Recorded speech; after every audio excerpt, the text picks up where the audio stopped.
but in lieu of wearing a standard cup, I would have my dick and balls basically encased in a gelatin-like substance, which is flexible. So it's basically like a bigger dick holding my dick. Like those soft casts? Yes. Like that kind of stuff? Yes, but protecting both your dick and balls Okay. so that even on impact you won't feel it or it would absorb a lot of the impact, but it would be flexible and movable, so like in your pants it would look like a real dick flopping around. It would have to be really thick, like silicone or something. It would be, but it would make your thick dick look even bigger. And more presentable. More presentable. I like it. In spandex. Howard Stern, or who's the guy who runs the NFL? Oh, I was thinking of David Stern. No, that David Stern runs the NBA. Howard Stern runs the media, and Roger Goodell. Yeah, I think he's a listener of the show, so good. Maybe he'll get on that. It would just protect you, better, and it would make your confidence. Maybe give some of the white players a way to fit in. Yeah, I mean, they would be like relative to the size of your penis. What's that dude's name that used to play for the Cowboys and San Francisco? Do you remember him in that book that came out? Deion Sanders? Was it Charles Haley? Yeah. Gigantic cock. Yeah, like 17 inches or something like that. It was like some monstrous. And he would beat off in front of people. Oh. That's what he did. That's why he got traded. He would beat off in front of like whoever I think Young. And he goes, I'm thinking about your wife. And then he would come. He wouldn't just stroke it. He would go to completion. That's what it said. Jerk off to completion. Oh my God. In front of the people. And they're like, dude, get this guy out of my locker room. And they traded him. But how could you not? I mean, it's 17 inches. I know, but he's got so many sacks. Yeah, he's good at what he does. He was a bad dude.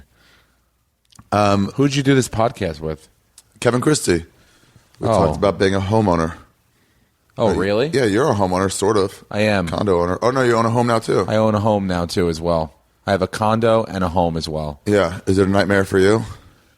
Well, for me particularly, because I don't make money like a teacher or a police officer. So it's not consistent. So it's like jumping through extra hoops to convince them that you're a good, even if you're willing to put a lot of money down. Yeah. It's tougher now with the laws because they're looking more deeply into your past, which they should, but it's sort of like closing the barn doors after all the horses are already gone. Oh, right, it's really ridiculous. Yeah, it's like me, I'm the good one. Do you remember when Willie Brown and Woody, remember him? Willie Brown and Woody? Yeah. He was the fake Willie Tyler and Lester? Oh. Yeah. He was the other Willie Tyler and Lester. He said he got an apartment once because he told the guy he was a comedian. He said so he wouldn't have any people he could give as a reference for a job. Oh my God! Yeah. And he goes, "What kind of comedian?" He goes, "Well, I do a ventriloquist act." And the guy said, "Show me." So he had to go get his dummy from his car and come in and do the act for the guy. Oh my God! But the guy rented an apartment to him. I mean, really? He rented him an apartment. But how many hoops must we jump through? What type of people do you consider take 6 months to fix my toilet? I got to do this first? Yeah. I called my landlord a Jew. Really? Yeah.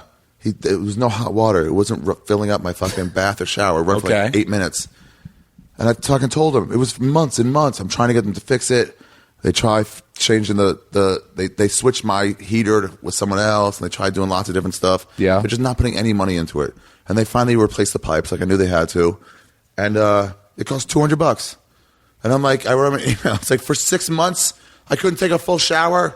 For $200. I was like, I thought I was a Jew. You're disgusting. Can I say something about homeowning? The difference between your situation and something that I would incur would be that I don't know how to fix. I wouldn't know how to make my water more hot, so I would have to call someone that would cost me about $300. Oh, yeah, that's what Kevin talked about. How you will find out how inept you are as a man when you buy a house. They're like, just build a second fireplace in there, and you're like, yeah. It's not even that. Like, even just doing stuff that you need to, like a circuit breaker went out. I'm like, okay, what? How do I do that? Where's that at? Oh yeah, and then when you buy a house with like a pool and a pool house, and it's like this thing, your GFI switch broke. Simple things that you should be able to fix on your own. Do you feel like a pussy? Yeah. Yeah. You feel like your dad's generation would have known how to do it? Or they would have just figured it or zapped themselves to figure it out, but... You just call somebody. I'm like, I'll just call somebody. Yeah, dude, you're Hollywood. Of course you would.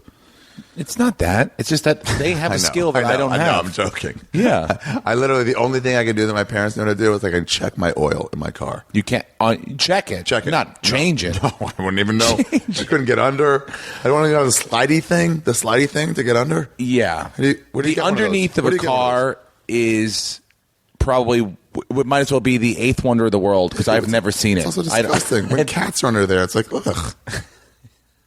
It's horrible. Yeah, Kevin's probably, what? He's even less masculine than I am. Well, his house was a fucking wreck. Yes, he is less masculine than you are. Yeah, but he probably knows a lot more now, which is good. Yeah. Well, I can't wait to listen to this one. Let me say something about our sponsors real quick. By the way, you're not getting any money for this. Just so you know, this is just an intro. Thank you. Good night. There's no show fees. Thank you. I'll be at Agora Hills. Amazon. Yeah, sure. November 3rd. Say a date, Steve. Agora. Fine. In lieu of getting paid, yes, I will be in Agora Hills. Rannazzisi from the league. From the league. FX is the league. To be Comedy Central special. November 3rd in Agora Hills at the Canyon Club in Agora Hills. November 3rd. I don't know what time the show is, but come. Probably 8 or 9 or 10. Something like that. In that world. Yeah, Steve's hilarious. You should come out. But now let's talk about something serious, Steve. Like Gamefly.com. Video games. Do you play anymore? Not really. But here's why I would use Gamefly. It's because I lose interest quickly, so I would just send it back and get a new game. Yeah, that's how I feel. Well, I'm like, a lot of money to buy those I want to games. just all right, I'm done. I played it for like a week. I'm done. Yeah. I'll also throw myself in for like straight if I get a good story game. Oh, okay. And I won't see anybody for like 8, 9, 10 days. Really? And then I'll be done with the game though. I'll win it. Yeah, then that's it. Yeah. And then to spend a lot of money on that one particular game is ridiculous. You should pretty much get it. You pretty much get the whole subject. I like it. Yeah. So if you go to gamefly.com/Ari, you can get yourself a free 15-day trial. So do that, and then they give me money. They give me enough for a gram of weed. Perfect. It's a very fair exchange. A Valley gram of weed, not a West Hollywood gram of weed. There's no difference. Yeah. Have you not seen the difference? Have you been to Zen? Have you been to the West Hollywood dispensaries? The cost. The rent. The overhead is higher. Oh, okay. So but the quality is not different. No, there's certain ones that are top quality and certain ones that are top quality in the Valley, too. Yeah. Yeah. But the rent. Yeah, so it's just like, I'm not going to go to the Valley every time I want to get some fucking pot. Yeah, that's true. I go to Zen. Where do you go? I go to here in the Valley. What place? I go to Daddy's Pipes. Daddy's Pipes? Yeah, really? Daddy's Care. Did you name that after Daddy Knows Best? No, that's the name of the internet place. series. That's another shameless plug. No, it's on Ventura. It's great. It's in Sherman Oaks. Oh, okay. They it's one of those places that have pipes up top in front, and then in the back is a dispensary. But it's very they are very tight. They run a tight ship. Have you ever played Clandestiny in Toronto? No. That's the same kind of thing. It's just pot room in the back. Uh-huh. That you can play. It's one of my favorite places to do comedy. Oh, really? If you go, you should go a day earlier, stay a day late. You're never going to stay a day late, but come in the day before and go play that room. In Toronto. Yeah. Okay. It's so much fun. Anyway, yeah, it's like that, though. Pipe shop up front. Yeah. It's nice. It's nice to have that option. You could buy stuff on the way out. I need grinders bongs and grinders and airtight containers and extra. What are those? What's the pipe? The part you pull out when you pull a bong hit. The carb. Yeah, the carb. Yeah, I need that. Those that thing gets dirty, and I don't know how to clean that. I lost my vaporizer. The thing that sticks to the vaporizer. The bag? No, not the bag. I don't use a bag. I use the glass stick that I got from Don Carlos. Oh, okay. The stick, the clear glass stick. Okay, yeah, I have the Volcano vaporizer. Yeah, those are way better. Yeah, those are amazing. Yeah. But I'm not talking about that in my story. I'm talking about how I broke my thing. I'm done with my story anyway. I don't care anymore. You've ruined it. Remember when we shot a commercial with Tiger Woods? Yeah. That was fun. A long time ago. Ari Shaffir, by the way, my new album is coming out in a week. September, right? September 25th. 1 week from today, from this comes out. Wow. It's called Revenge for the Holocaust. It'll be on iTunes. That's great. Yeah, I'm excited about it. You should go out and get it. No, I mean, not you, but the people audience. Listening to me? Yeah, the audience people. Yeah, totally. Listen to Steve. He's won his league. All right, so let's start the show. Well, I'll be in Toronto this coming weekend at Just for Last 42. Then the week after that, the last week of September, I'll be in Indianapolis. Crackers? Crackers. Tell her I said hello. Tell Ruth Ann? Yeah. I will. She wants me to bring her stuff. Great. And then La Jolla with you. Yeah, that's going to be fun. October 12th and 13th. Yeah, that's going to be me and Simone. Me, you, and Steve Simone. That'll be fun. It's really going to be. I'm going to try a new half hour, or most of a new half hour. We'll see where I go in the lineup, but yeah. Oh, cool. Yeah, it go should at be the good. end. You're on a fucking hit television show on basic. That's the week cable. it comes out too. Oh, the leak. Very exciting. Oh, that's right. Hey, Gamefly's the only one we got to do this week? Amazon too. I do Amazon. Okay. I gave up on the other one. Oh, do you use Amazon? I use your link when I go to Amazon. Do you really? Yeah. Oh, cool. Thanks, I don't buy a lot of stuff from Amazon per se, but when I do, I go to your link. Now, sometimes I go to Bill Burr's too, but most times I go to yours. Oh, thanks. Yeah. I appreciate it. No problem. Yeah, if you don't know what we're talking about, you go to my website, arithegreat.com, and then there's an Amazon banner on cart. there. Yeah. What'd you say? It's like a little cart, right? Yeah. Yeah. And then if you click on there, it takes you to Amazon, and then you just do your regular shopping, and they give me cash back. It's adding up. It's good. Yeah. The people have been doing it. It's really cool. Some people do like all their book shopping and stuff. It's cool. We might buy a piano for like a 40-inch stand-up piano. Really? Yeah. What, to teach the kids piano? Tracy wants to teach the kids piano. Does she know how to play? No, she wants to get someone to teach the kids to play piano. Why? Why are you turning into Because your we parents? went to What are see you the gonna musical once for our anniversary. To see and what? The musical once. So she wants the kids to be able to play? And she fell in love with it, and now she wants the kids to play the piano. Like Jackson's going to be Shine all of a sudden? I don't know, man. So now we found the piano we like, so maybe I'll go through Amazon. But let's say he became an adult. Do you know guys that can play the piano who are adults? Yeah. Chris Martin. Who? Chris Martin from Coldplay can play the piano. No, but not musicians, not people who make their living in it. Oh, like the random guy that can just play the piano. Which comics do you know can play piano? Bobby Lee. Bobby Lee can play the piano. Now, don't you think? And he can play well. Yeah. Don't you think that was a waste of all that time learning how to play? Well, for Bobby, yeah. Well, not necessarily. He would have been doing drugs if he wasn't playing the piano. He was doing drugs. He did drugs. Well, imagine how much more time he would have to do drugs if he didn't play the piano. That's kind of crazy reasoning. No. That's Obama reasoning. That's what people say. Imagine how worse it would be. No. It would be way worse. It would be way worse. He would be a worse drug addict if not for the piano. It would be way worse, and the country would be way worse. If not for Bobby Lee knowing piano. Yes, if Bobby Lee didn't know piano. Maybe you're right. All right, I'm going to go in the shower now. Okay, you go in the shower. I feel like I've earned my plug for the Canyon Club, November 3rd in Agora Hills. And then I'm at the DC Improv. Have you been there? No, I haven't been there yet. I want to go there. So if I know there are people that listen to the podcast, tell the DC Improv people I want to go there. If everyone hits them up, they'll probably listen. Okay, I'm there good. the 19th, 20th, and 21st of October. Go take your shower. Okay, bye. Shower boy. And then I'm in Portland, October 25th to 27th. And in Calgary, November 1st, 2nd, and 3rd. And Chicago with Joey Diaz, November 8th. Get tickets. They're available now, but they won't be available much longer.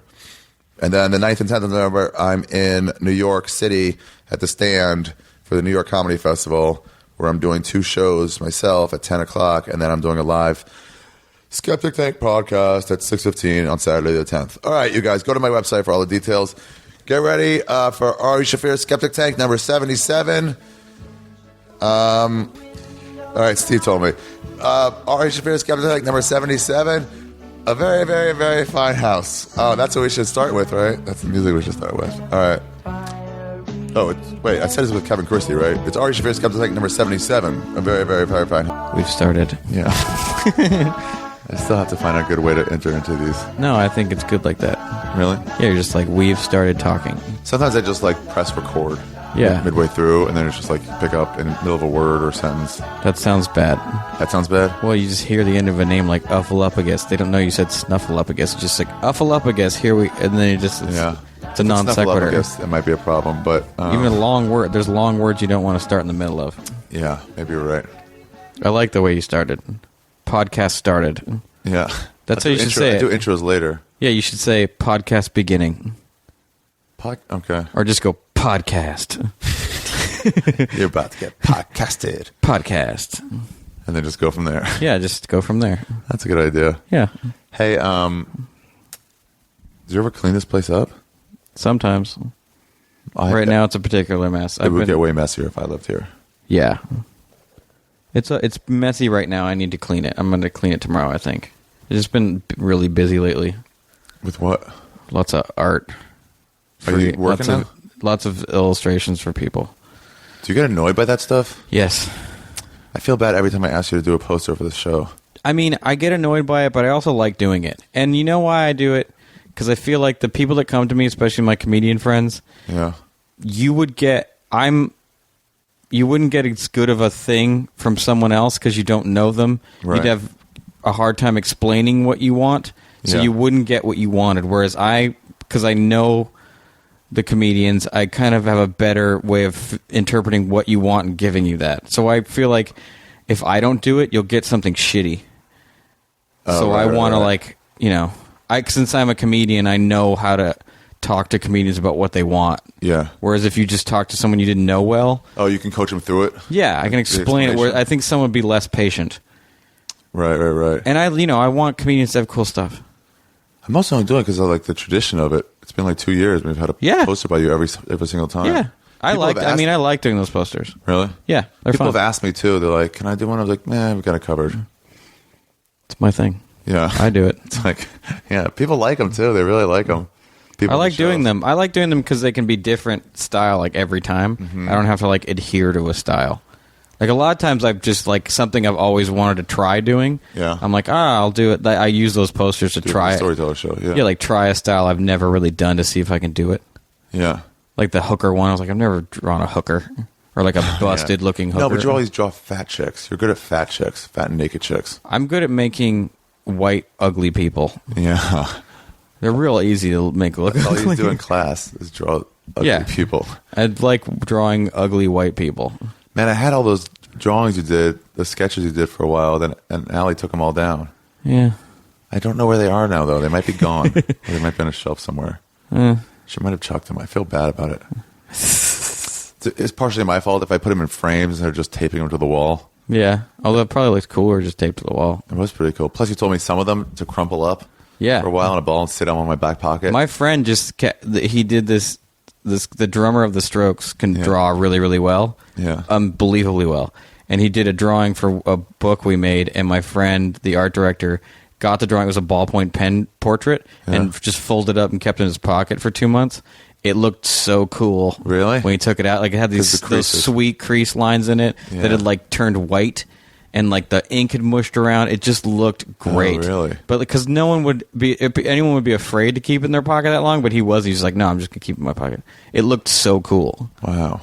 Like, it just looked authentic and better. Mm-hmm. That's why I, like, folded the poster I did for, like, the... You folded one of them, you had creases on. Yeah, the Heartbreak one, I think. Because I made it was it was that. It was on notebook paper. Yeah, it was notebook paper. With the circles even in there for the hole punches. Mm-hmm. It was like, do you like me, yes or no? Yeah. I had a bunch of, like, doodles on it. That was a cool one. I like that one. People really like that one, even though it was so simple. That was Red Band's favorite. Really? Yeah, because I think, it looked authentic. It looked like a real high school note or a junior high school note. I got to get them all together and put them on, like, a web page or something. Maybe. A Tumblr? Maybe. There's a lot of them. I didn't realize how many there have been. A lot of shows? Posters, yeah. Yeah, we've like used them twice for a couple of them, like if we do them in a different city. Yeah, but most of them, there's new ones. Yeah. There's I think it's like 15 or 20. It's been 2 years. Yeah. The Year in Review, there was a good one with the skeleton, with the blowing the yeah, that one, I like that one. I still like the I Fought the Law one the best. What was that? It's just skeleton hands in handcuffs. handcuff. That one's so simple. Vendetta was pretty cool. That was a good. Yeah, I like that one. It was one. a revenge one. It was just an ant. It was a hunter that being skewered by deer antlers. Yeah, the deer picked him up on it, and it was bleeding through. Yeah, I like that idea. Yeah, that was a good idea. It's a good revenge one. Yeah. Did you go to that one? No, I missed that one. Piper told this story about Mr. Fuji. There was a new Asian guy in wrestling, right? And Mr. Fuji was like, "No, not on my watch." Yeah, it was like, they had to protect their own fucking. Well, think about it. The '80s were still so racist. So, like, we're not going to have two Asians on TV. They also had like one Arab guy, the Sheik, one Russian guy, Nikolai Volkov. Yeah, you weren't just a wrestler that happened to be Asian. You were a icon. You're like, here's a Asian. Like, you covered all Asian races by no matter which one you were. You're Chinese. Billion. You counted for every Asian. He might have let Indian people go. But that would be about it. Yeah. Is that Africa? No, where's India? That's Asia. India's East Asia. Okay. Yeah. Yeah, but Mr. Fuji invited this guy over, this other guy. Yeah. And his family, and barbecued for him. Say, hey, welcome, whatever. And then told him, actually, what you ate was your dog. I kidnapped, killed Oh, dear God. and barbecued your dog and fed it to you. Sweet Jesus. There's one Asian allowed in this organization. Ugh. Yeah. Is Mr. Fuji dead? I hope so. I don't know. If he is, he might be in hell. I hope he died screaming. Oh, you're a good dog person. I forgot about that. The fuck, dude? I don't know. That's awful. Would you have been better if he killed the guy's daughter and served it to him? All you have to say is there's no other Asian allowed here. The dog thing doesn't make it. That just makes it feel. Would make me, as the new Asian wrestler, just want to be better than Mr. Fuji now, and then kill one of his pets. You're just making another dead pet. You made a mistake. Yeah, the guy. I don't think the guy killed Fuji's pets. I would just be like, oh, now I have to figure out what to feed you that you love. That would you just ask. Remember at the Comedy Store when it was you and Dennis and O'Neill almost started dick punching each other? No, we all started dick punching each other. But there was a time before you started doing it. You almost started before, and I said that you're going down a dangerous road where this could never end. Oh, that's where it was going. You said it was going to be like the Israeli-Palestinian. Yeah, this will never, because you'll never not want to punch someone in the dick. You got to get them back. You in the dick. Yeah, got to get them back. Even if you were the first one. Yeah. Even when it's even, but you still want to hit them in the nuts. Yeah, but it's like, I don't remember the good feeling I had from punching you. All I remember is the bad feeling I had. You just remember the pain. Yeah. That's what my father, we were talking about the Palestinian-Israeli problem. He says, everyone has blood in the game. Yeah. Every single person is a dead relative. And how are you going to tell them to not care about that anymore? Yeah. You ever see those people who are like up for like whoever killed their father or their wife is up for parole? Yeah. And they come in, or the daughter comes in or whatever. Or the parents, and say they should never be paroled. They take our children away. And it's like, yeah, you get that. But then at the same time, it's like, no, they did their time. Your case isn't worse than every case. Not every murder has to be But they didn't do their whole time. Parole is just a thing to like... Because prison... Yeah, parole's early. Because prisons are overcrowded. But Manson, they never let him go, right? No, they never let him out. He's too crazy. You have to show genuine remorse, and he never does. Every time he's up... He stopped even going. He doesn't go every time. But like when he goes, he just starts yammering about like... He goes, let me get that sweet pussy. He was in one of them. He was like, he goes, you think I'm a killer? Let me tell you something. If I was a killer, there'd be nobody left. And you were like, God, you are still fucking crazy. Yeah. Charismatic though. You should get on Lexapro. I'm pretty sure that's not strong enough. What if he's like, whoa, oh my God, I'm so sorry for what I've done. He's like, poof. Wait, let me listen to Helter Skelter again? This isn't inspiring shit. This is a good song. Totally misread it. Yeah, listen, I got that. Listen, I'm sorry. What did he do? He heard Helter Skelter and he said that was telling him to kill people? Yeah, he was inspired partially by Helter Skelter to start a race war. That he wanted to start he was going to kill those people. He wanted to get those people to kill the people he killed. He was going to blame it on black people, and that was going to start a race war, apparently. Dude, there was a guy in Boston who did that. Yeah. And nearly started. Do you remember him? No. He, they found this guy. Wife was killed. Mm-hmm. He almost killed, bleeding out. Yeah. It was a Mexican guy. Yeah. Somebody, a Latino guy had like held him up. Mm-hmm. Couldn't really describe him, but whatever. Manhunt went on for this Latino person who shot, this pregnant woman and shot the dude too. Right. Dude shot himself and his wife. Yeah, shot himself and his wife. And then threw the gun over this bridge. That was like in Cable Guy when Ben Stiller's like, they were Asian. They sounded Asian.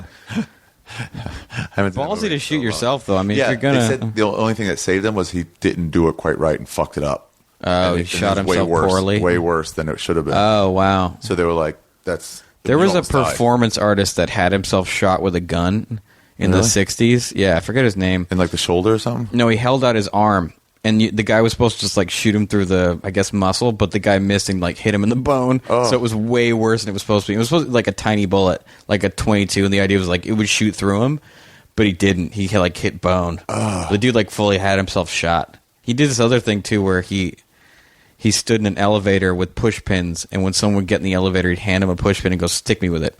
And some people would, and other people would be like, yeah, you're right. Fucking, or be afraid. Wow. It was weird. It's interesting, though. Now, explain to me why that's performance art and not just experiments? It is. That's just an experiment. Okay. But you're doing it. It's an experiment that you're doing for the sake of art, I guess. What's the deal with performance art? I was recently talking about this. Performance art, Do you guys respect that at all? The artist It community? can be very powerful. It really can. Most of the time, it's garbage. And it's not acting. No, a lot of performance art I always think is just bad acting, bad film, bad. But there's some. Okay, this woman. I wish I could think of her name. Damn it. She did a thing in New York. I want to say it was at the Guggenheim. I'm probably wrong. Where she basically, it was called The Artist is Present, I want to say. Yeah. And she just sat in a room, and you could come just sit across from her and stare at her. And it sounds dumb. Yeah. But people were doing it, and it was like, you stare at her long enough, people would just break into tears. She would start crying just from like staring at another human. And like there was lines around the room. To stare at her? Just to sit across from someone and like engage with them, make eye contact. No talking? No, I'm not sure if there was talking or not. But it was just occasionally performance art's really interesting and really powerful. But most of the time it's annoying garbage. Like when I was in art school, I had to sit through some horrible shit.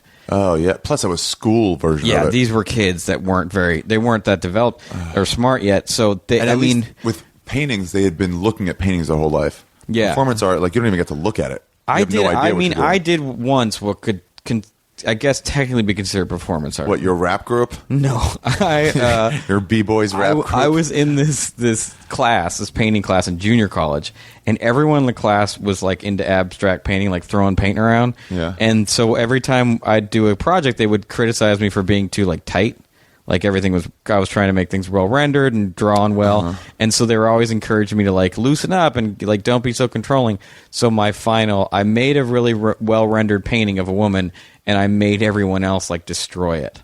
Like I made the rest of the people in the class like paint on it and ruin it, and that was what because the teacher was like, you can do a painting for the final, but I encourage everyone to do a performance piece. So that was my performance piece, was letting people destroy your piece of work. My super tight painting, because everyone was always on my ass and about. You took a lot of time on it? Oh yeah, the painting took me like 80 hours. Did I ever tell you what my dad used to have to do in the army? The Israeli army? They were in, I guess, special forces, but it was way back then. It was like 57 or whatever the Suez Canal was. He was in the army for that. 6-year war or whatever? It might have been 6 Day War. Yeah. 6 day. By the way, I just read a lot of stuff that said, my friend Kurt Metzger told me that like Israel lost that war. Really? Yeah. And he goes, and then everyone in Egypt knows that, and then it just spun it a different way. Because they were like, you lost the Suez Canal. Egypt has it now. Yeah. And then people were like, no, we gave them that for peace. I'm like, what are you talking about? Yeah. You lost it. Why would you? It's like giving up the Panama Canal. Yeah. Canals are important. Canals are important. Really important. Yeah, for trade and everything. But it's tons of money makers. They used to have to show that they could nurture things. Mm-hmm. They gave them all, at some point, kittens that they had to kill for. And then have to kill it? Yeah. You have to present your kitten after however many 6 weeks or whatever, and then snap his neck. Again, I feel this is unnecessary. You could also just tell them to shoot. Like, I think in Mr. feel Fuji's like case, I get I it. feel like Israelis don't have a big problem killing a Palestinian. You don't have to have them kill a kitten. There's not a lot of love lost. Well, cats there, they just run feral. I don't everywhere. care. I feed a feral cat in my front yard every day. I think they feel like it hisses at me. I still feed it. Really? Yeah, it's a sweetheart. It's just raised outside. It's not its fault. Yeah. Well, how would you prepare someone to have to send your friend into to die? That's what boot camp's for. That's where you learn. I mean, yeah, that's what he did. Everyone I know who it was in my father explained boot camp. He fought in Vietnam. Yeah, and he said they teach you they break you down so you just do what you're told. They make you feel basically like you're nothing. Right. So everyone above you can make you do whatever you want. Yeah. You have to learn how to do what you're told no matter what. Being a good soldier is doing what you're told no matter what. Yeah. But that's what you learn in boot camp. So you don't have to kill a kitten. I don't know. How do dead kittens help? I feel like... Well, remember the Panama Canal? Okay, granted. When they were going for the Israeli military is one of the finest militaries in the world. And they wouldn't follow their orders in Are Panama? they still killing kittens? I doubt it. Hopefully. No, not hopefully. Maybe they have a breeding plant. Hopefully not. Hopefully they are not killing kittens, and they are still one of the finest militaries the world's ever seen. Hopefully not. They're fending out. They're surrounded by nothing but countries that hate them. This is in the old days when they had to really train you how to like fight somebody hand to hand. You were a lot closer. Because and you also only had we only got 30 bullets for you. Yeah, my dad told me there's a big difference between shooting someone 100 yards away and killing them up close. Oh really? Yeah, I mean because your dad kill people in the Vietnam? Yeah. Wow. From far away, you're like 100 yards away. You can see them, but you're just pulling a trigger. Yeah. You not cut somebody's throat. You ever see the pink mist videos? No. Oh, it's about snipers. Uh-huh. And when they kill it's just a pink mist goes up. Yeah. From the fucking shot going. There was that helicopter footage that they found in Iraq where these dudes were just lighting up civilians. I mean, they just look like bodies Dots. far away, kind of falling down. White splotches. But if you and I are making eye contact, and he did it both ways. Yeah, your dad. Yeah, that was a jungle war. Yeah, I mean, everyone was hiding. You were coming up. You were surrounded. You got into it. You must have been like walk past a tree, and then there's one of them right there. Yeah, like on the other side of the tree, I didn't see him. Yeah. I mean, it was there. You were the American soldiers. You were in their territory that they knew really well. Man, so you were coming at. He told me the way you kill. He showed me a way you kill a guy when you sneak up on him from behind. You wrap your arms around his neck and then you throw your feet up backwards and fall down, and snap his neck. Like, why would you have to train someone to do that unless you weren't going to get close? Oh, yeah. There was a part in Forrest Gump where Forrest Gump like gets a gun and goes into like a hole, like crawls into a hole, and my dad was like, I had to do that. They put in you throw a grenade in one, because the Viet Cong had all these underground things.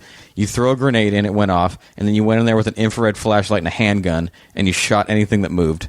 Wow. And hoped that the thing didn't collapse on you. And hopefully they weren't recovered enough to get you back. Yeah. If anybody but it was alive. like pitch black tunnels. You went in with an infrared flashlight and a gun. Wow. That was a gnarly war. Yeah. It went on forever. How long did it go on for? Fuck. Years. Are the POWs still there? I don't know. They'd be getting into their late 60s. Yeah, they probably haven't had the best, healthiest life. Nah. They're probably mostly gone. My dad did say that Vietnam was one of the most beautiful places he's ever seen. That's what Simone said. He said he was like, when they were, he said like when he wasn't getting, you'd look around, you're like, this place is beautiful. But he said the weather, humidity was craziness. Oh, really? 100% humidity at 100 degrees. Man, I never understood when you told me your dad said that divorce was worse than Vietnam. I just argued so long with you. Like, no way, he's just saying that for effect. No. You're fucking crazy. And then I just hadn't had a bad breakup yet. Divorce one's a personal betrayal, and one you're being shot at by someone you didn't think loved you. Yeah, where you're like, yeah, I get it. Yeah, I'm the enemy. I'm in their land. I'm on their land. Of course, they're trying to kill me. They want me gone. Yeah, yeah. Did you have this house when your dad was alive? I bought it just before he died. Yeah. It hadn't fallen down yet. I hadn't started rebuilding it. So it completely fell. What happened? You bought this house. I bought this house. Yeah. For a lot of money, I'm assuming, or a decent deal. When was this in the housing bubble? 2007. It wasn't. I wasn't at the peak. Going down? It had started going down, so I got an okay price. Not great. Yeah. But okay. It was a lot. It's fucking ton of money for me. After the first 6-8 months of the collapse, people were like, better buy now before it recovers. And other people were like, no, this is going to get really awful. Yeah. If I'd have waited, I would have killed it. My friend who's an economist, Avi, says there's a couple sayings they have. And one is never try to catch a falling knife. Where it's like, if the price is coming down, don't try to stop it in the middle. Just let it fall all the way. Yeah, you wait till you see the bottom. Yeah, and then it'll recover a little, and you'll pay a little more than you could have at the lowest point, but only a little more. You're basically falling down, trying to scrape on the walls. Yeah, you're not gonna fix it. The other term that I loved was dead cat bounce. What? Yeah, it's about a stock that plummets down to like 2 cents. Yeah, then goes back up to $1. And then goes back down to 2 cents. But yeah, they said that's just a dead cat bounce. That's not the cat coming to life. That's a great term. Off the pavement. Yeah. Those are great terms. I bet you they have tons of them. Probably. I would love to hear them. Boiler room people? Yeah, stock guys. I bet you they have tons of sweet terms. Yeah. Fuck. Well, those are 2 of them. That's good. So you bought this house for a grip. Yeah. How much were you stretching when you bought it? I wasn't stretching. I actually was buying. IBM money? I bought beneath my means. I bought so I had a lot of money left over I had basically 3 or 4 years money left over. Oh wow, that's a lot. Yeah, but that's before the house fell down. So what happened? I bought the house. I bought the house, and it was a very small house. So I decided and the driveway was humongous. Driveway comprised more of the whole lot than the home. Really? Yeah, the driveway was massive. So I was kind of wall out there before. Yeah, it was just wasted space. So I was like, all right, and I had enough money to do a small renovation. So I was going to add on to the kitchen, and then and then move stuff around. It was just going to add like 300 or 400 square feet. How much does that sort of stuff cost? Well, the kitchen add-on was budgeted for like $40,000. Okay. Right, but when they started doing it, and when they opened up the house, the old house was literally built of no 2x4s. There were like 10 2x4s in the whole house. It was built of like really small 1x3 pieces of wood. And how's that different or better or worse? It's extremely weak and small. This neighborhood's homes, a lot of used to be hunting shacks. People used to go hunt up on the hill and then come down here and like eat. Before it was like super populated? Yeah, my old house was 85 years old. It's a really old house. So, but I couldn't tell that the walls were thin and shitty because they were covered. It was like thin wood, then this other wood shingling, and then stucco on top of that. So it looked normal width when I bought it. Didn't an appraiser tell you? You get an inspector, but they're not allowed to like open the walls. Right. You couldn't find that out unless you open the walls. So, but when they tore down the sidewall where they're going to add on the kitchen, the contractor was like, "We can't attach new house to this because it's too heavy. Your whole house is too weak, so that there was an earthquake, the new house would knock the old house over. Really? 'Cause it's going to be heavier than the new house. And I'd push it. You can't attach a 2x4 to a 1x3. It's too big. Okay. You know, it's like it's attaching something big to something. You know, you can't nail a big piece of wood into a small piece of wood. Right. So it was like, all right, we're going to tear the whole house down. Which, by the way, was a terrible day. Okay, so they told you can't do this? Yeah. Weren't your options also to like... I could have like can I just put that back? yeah, but the house, it was basically, the house was so old, and I had the money to do it at the time. But how much was the house? $625. $625,000. That's a lot of money. I didn't to spend on anything. I didn't buy it cash. I got a loan. Oh, okay. So I just needed a down payment. Oh, okay. That's a lot easier. Yeah. Very few people buy houses cash. Yeah. So I had, I put down 20%. Yeah, I put down a really 20% down payment and got a loan for the rest. Okay. But so it was. I wanted to. I luckily had the money to do it. I didn't have to take out another loan. But it went from costing $40,000 to a lot more than that. And so the money I had as a buffer for several years disappeared. What oh really? Yeah. Not entirely, but most of it. So he said like, okay, we can't do this. Yeah. Who said you should tear the whole house down? Well, those are my options. Either we seal it back up, we put this thing back on, or we rebuild this house. It's like you have the lot, that's yours. Yeah, you own the land. It'll cost this much, but when it's done, it'll be brand new. You'll have a new home. And how much does the new home cost to build? $160,000. That's not very much. No, it was actually... Well, here's the reason why. I got a good deal because the guy building it was I only hired him to do a renovation. So, and it didn't happen like on one day. It was like... The contractors do this thing where like, well, look, if we're going to do this, we might as well do this. Yeah. That's how they kind of do it.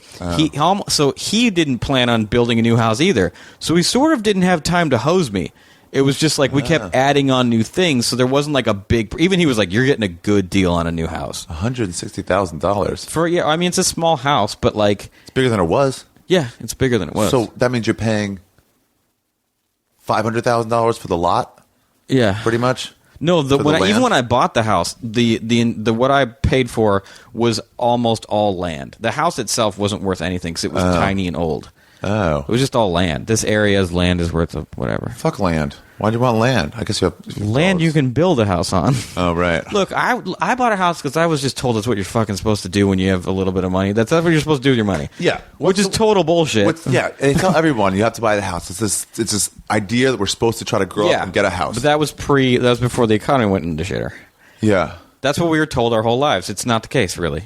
Well, I remember hearing this thing on NPR. I only mentioned NPR so I could brag that I listen to NPR. But I was listening to All Things Considered. It's the only and radio I'm station I say, Nichelle Norris. If I say I heard this song the other day, I'm Lakshmi Singh. Oh yeah, they have some weird names on that. Yep. You know who annoys me more than anybody? Who? The traffic girl. Oh, Pack-a-Snack? What's her name? When she says she's like, oh, this is a real Pack-a-Snack. It's like, kill yourself. Yeah. Cut your own head off. She's so goofy and silly, but it's not funny in any way. No, I feel like she probably used to do more stuff, and then they've like relegated her to only doing the traffic. Oh, really? Because she's boring. She's so boring. And it's like she's trying to do that Sports Center thing, but all she's doing is doing it badly. Yeah, you're not Dan Patrick. Have you been to Canada, by the way, and watched SportsCenter? Sports Centre. Sports Center. RE. I don't remember if I watched RE. And those guys don't have any good sports to cover. That's weird because they don't have any good sports to cover. Yeah, I mean they'll cover baseball during the playoffs and just stuff. the Grey Cup. Yeah, they show all like CFL stuff. They show curling. There were once 2 teams in the CFL named the Rough Riders. Really? 2 separate teams. They were the Rough Riders and the Rough Riders. The Rough Riders would play the Rough Riders. They should have run that by each other. I guess. Before the second team chose. That's how polite Canadians are. But their sportcasters just make only jokes. That's cool. They only fill in with fucking ridiculous stuff. What? Are they good jokes? They're okay. Canadians are funny. Yeah, that one guy's pretty good. I don't get to know their names at all, but I probably watch more SportsCenter there than SportsCenter here. Right. I don't watch SportsCenter anymore. Yeah, it's just hotel room stuff, so it's like it's some hotel room shit. Yeah. But I was listening to NPR, and by the way, if I ever get sidetracked or meander off, if you can remember where we were. Okay, we're talking about housing. Yeah. But so he said that this theory is we got to get these people back in their homes. We got to save their homes. Right. You know, that people are losing their money and their jobs, and they have to like save their homes. And this guy came in and goes, no, they never should have been homeowners. That's true. So they made a mistake. Let's correct it by getting them back into apartments where they can afford. Right. And then that logic, when you see people, the thing like, they were taken advantage of.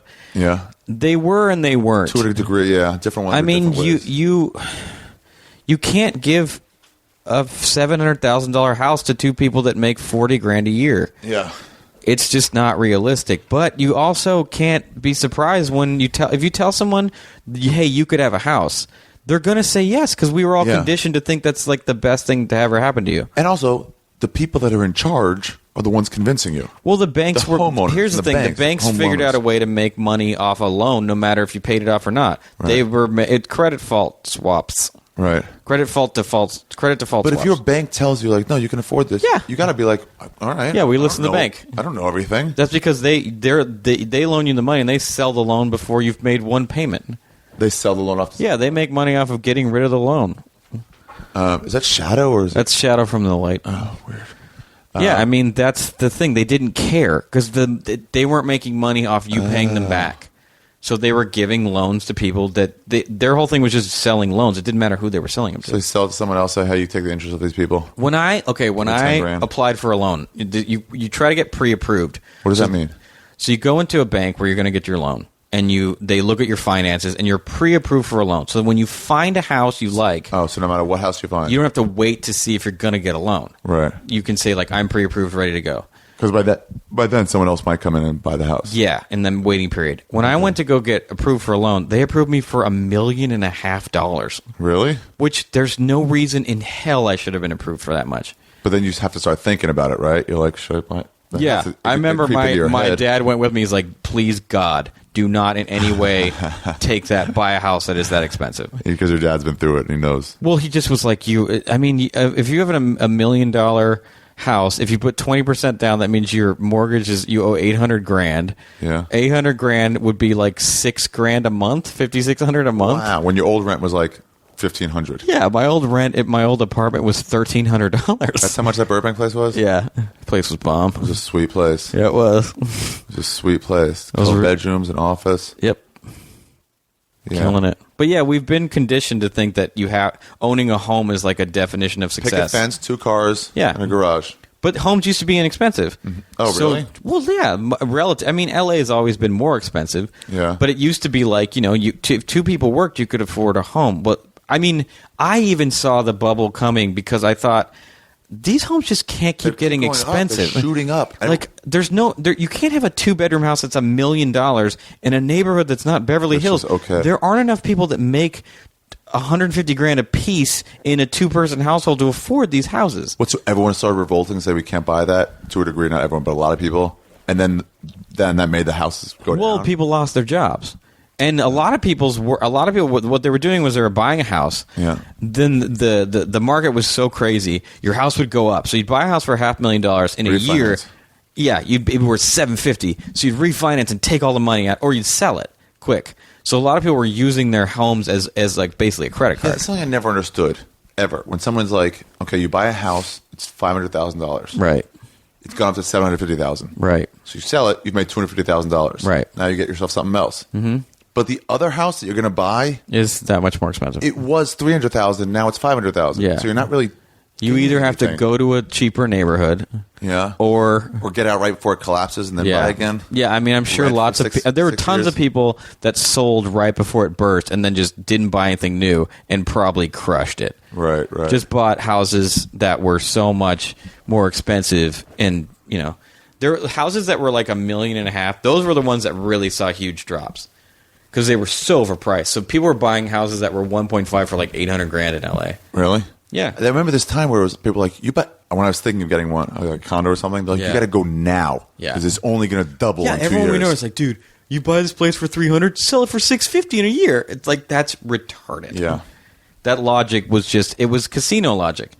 And even I could tell, like, you're telling me there are this many dentists? Like, I know how much people make. Like, to make a couple $100,000, there's only a handful of jobs. Lawyers, doctors, those are hard jobs to get. You're telling me the world's populated with that many people making that much money? Yeah, it was crazy. The condos were like, oh, dude. Oh, my Lord. I was looking at condos that were $650,000, $700,000, and in my head I was like, this doesn't make sense. Everyone would tell me, too, it's like, look, you put a big down payment on, then you're pretty much, instead of paying rent, you're just paying that same to a mortgage. Yeah. And then you look at the numbers, you're like, no, if you I'm crunch paying the $1,100 in if rent. you crunch the numbers, it only makes sense over a long period of time. Right. Like, But it I've ends up been being in like this... tripling your rent. Yeah. No. Well, you got to take into account the tax deduction, too. The first handful of years of your loan, you're paying so much interest, and interest is all deductible off your taxes that it's real. You get a lot of your money back. But then after a while, you stop paying that much interest, so you're just paying in the principal. You don't have as much to deduct. Right. So towards the end of a loan, it's not that beneficial. But at that point, if you're in a house more than 10 years, you're not going to lose money. You start to make money, and a lot of people, it's a way to. It's basically you own more of it. You own more of it, and also. For people that have families, it's the only inheritance they can really hand down. Yeah, because a lot of people, middle class and upper middle class people, it's not like they're going to have tons and tons of excess liquid income by the end of their life. Right. So you have a house that you bought for $300,000 that in 30 years is worth $700,000, and so you die and you give it to your kids, they sell it, and two kids split $400,000. That's what's happening with the Comedy Store right now. Really? Except Polly and Peter are fighting over who gets the Comedy Store, and she's not even dead. Well, I've never heard something more speculated about than what will happen when Mincy dies.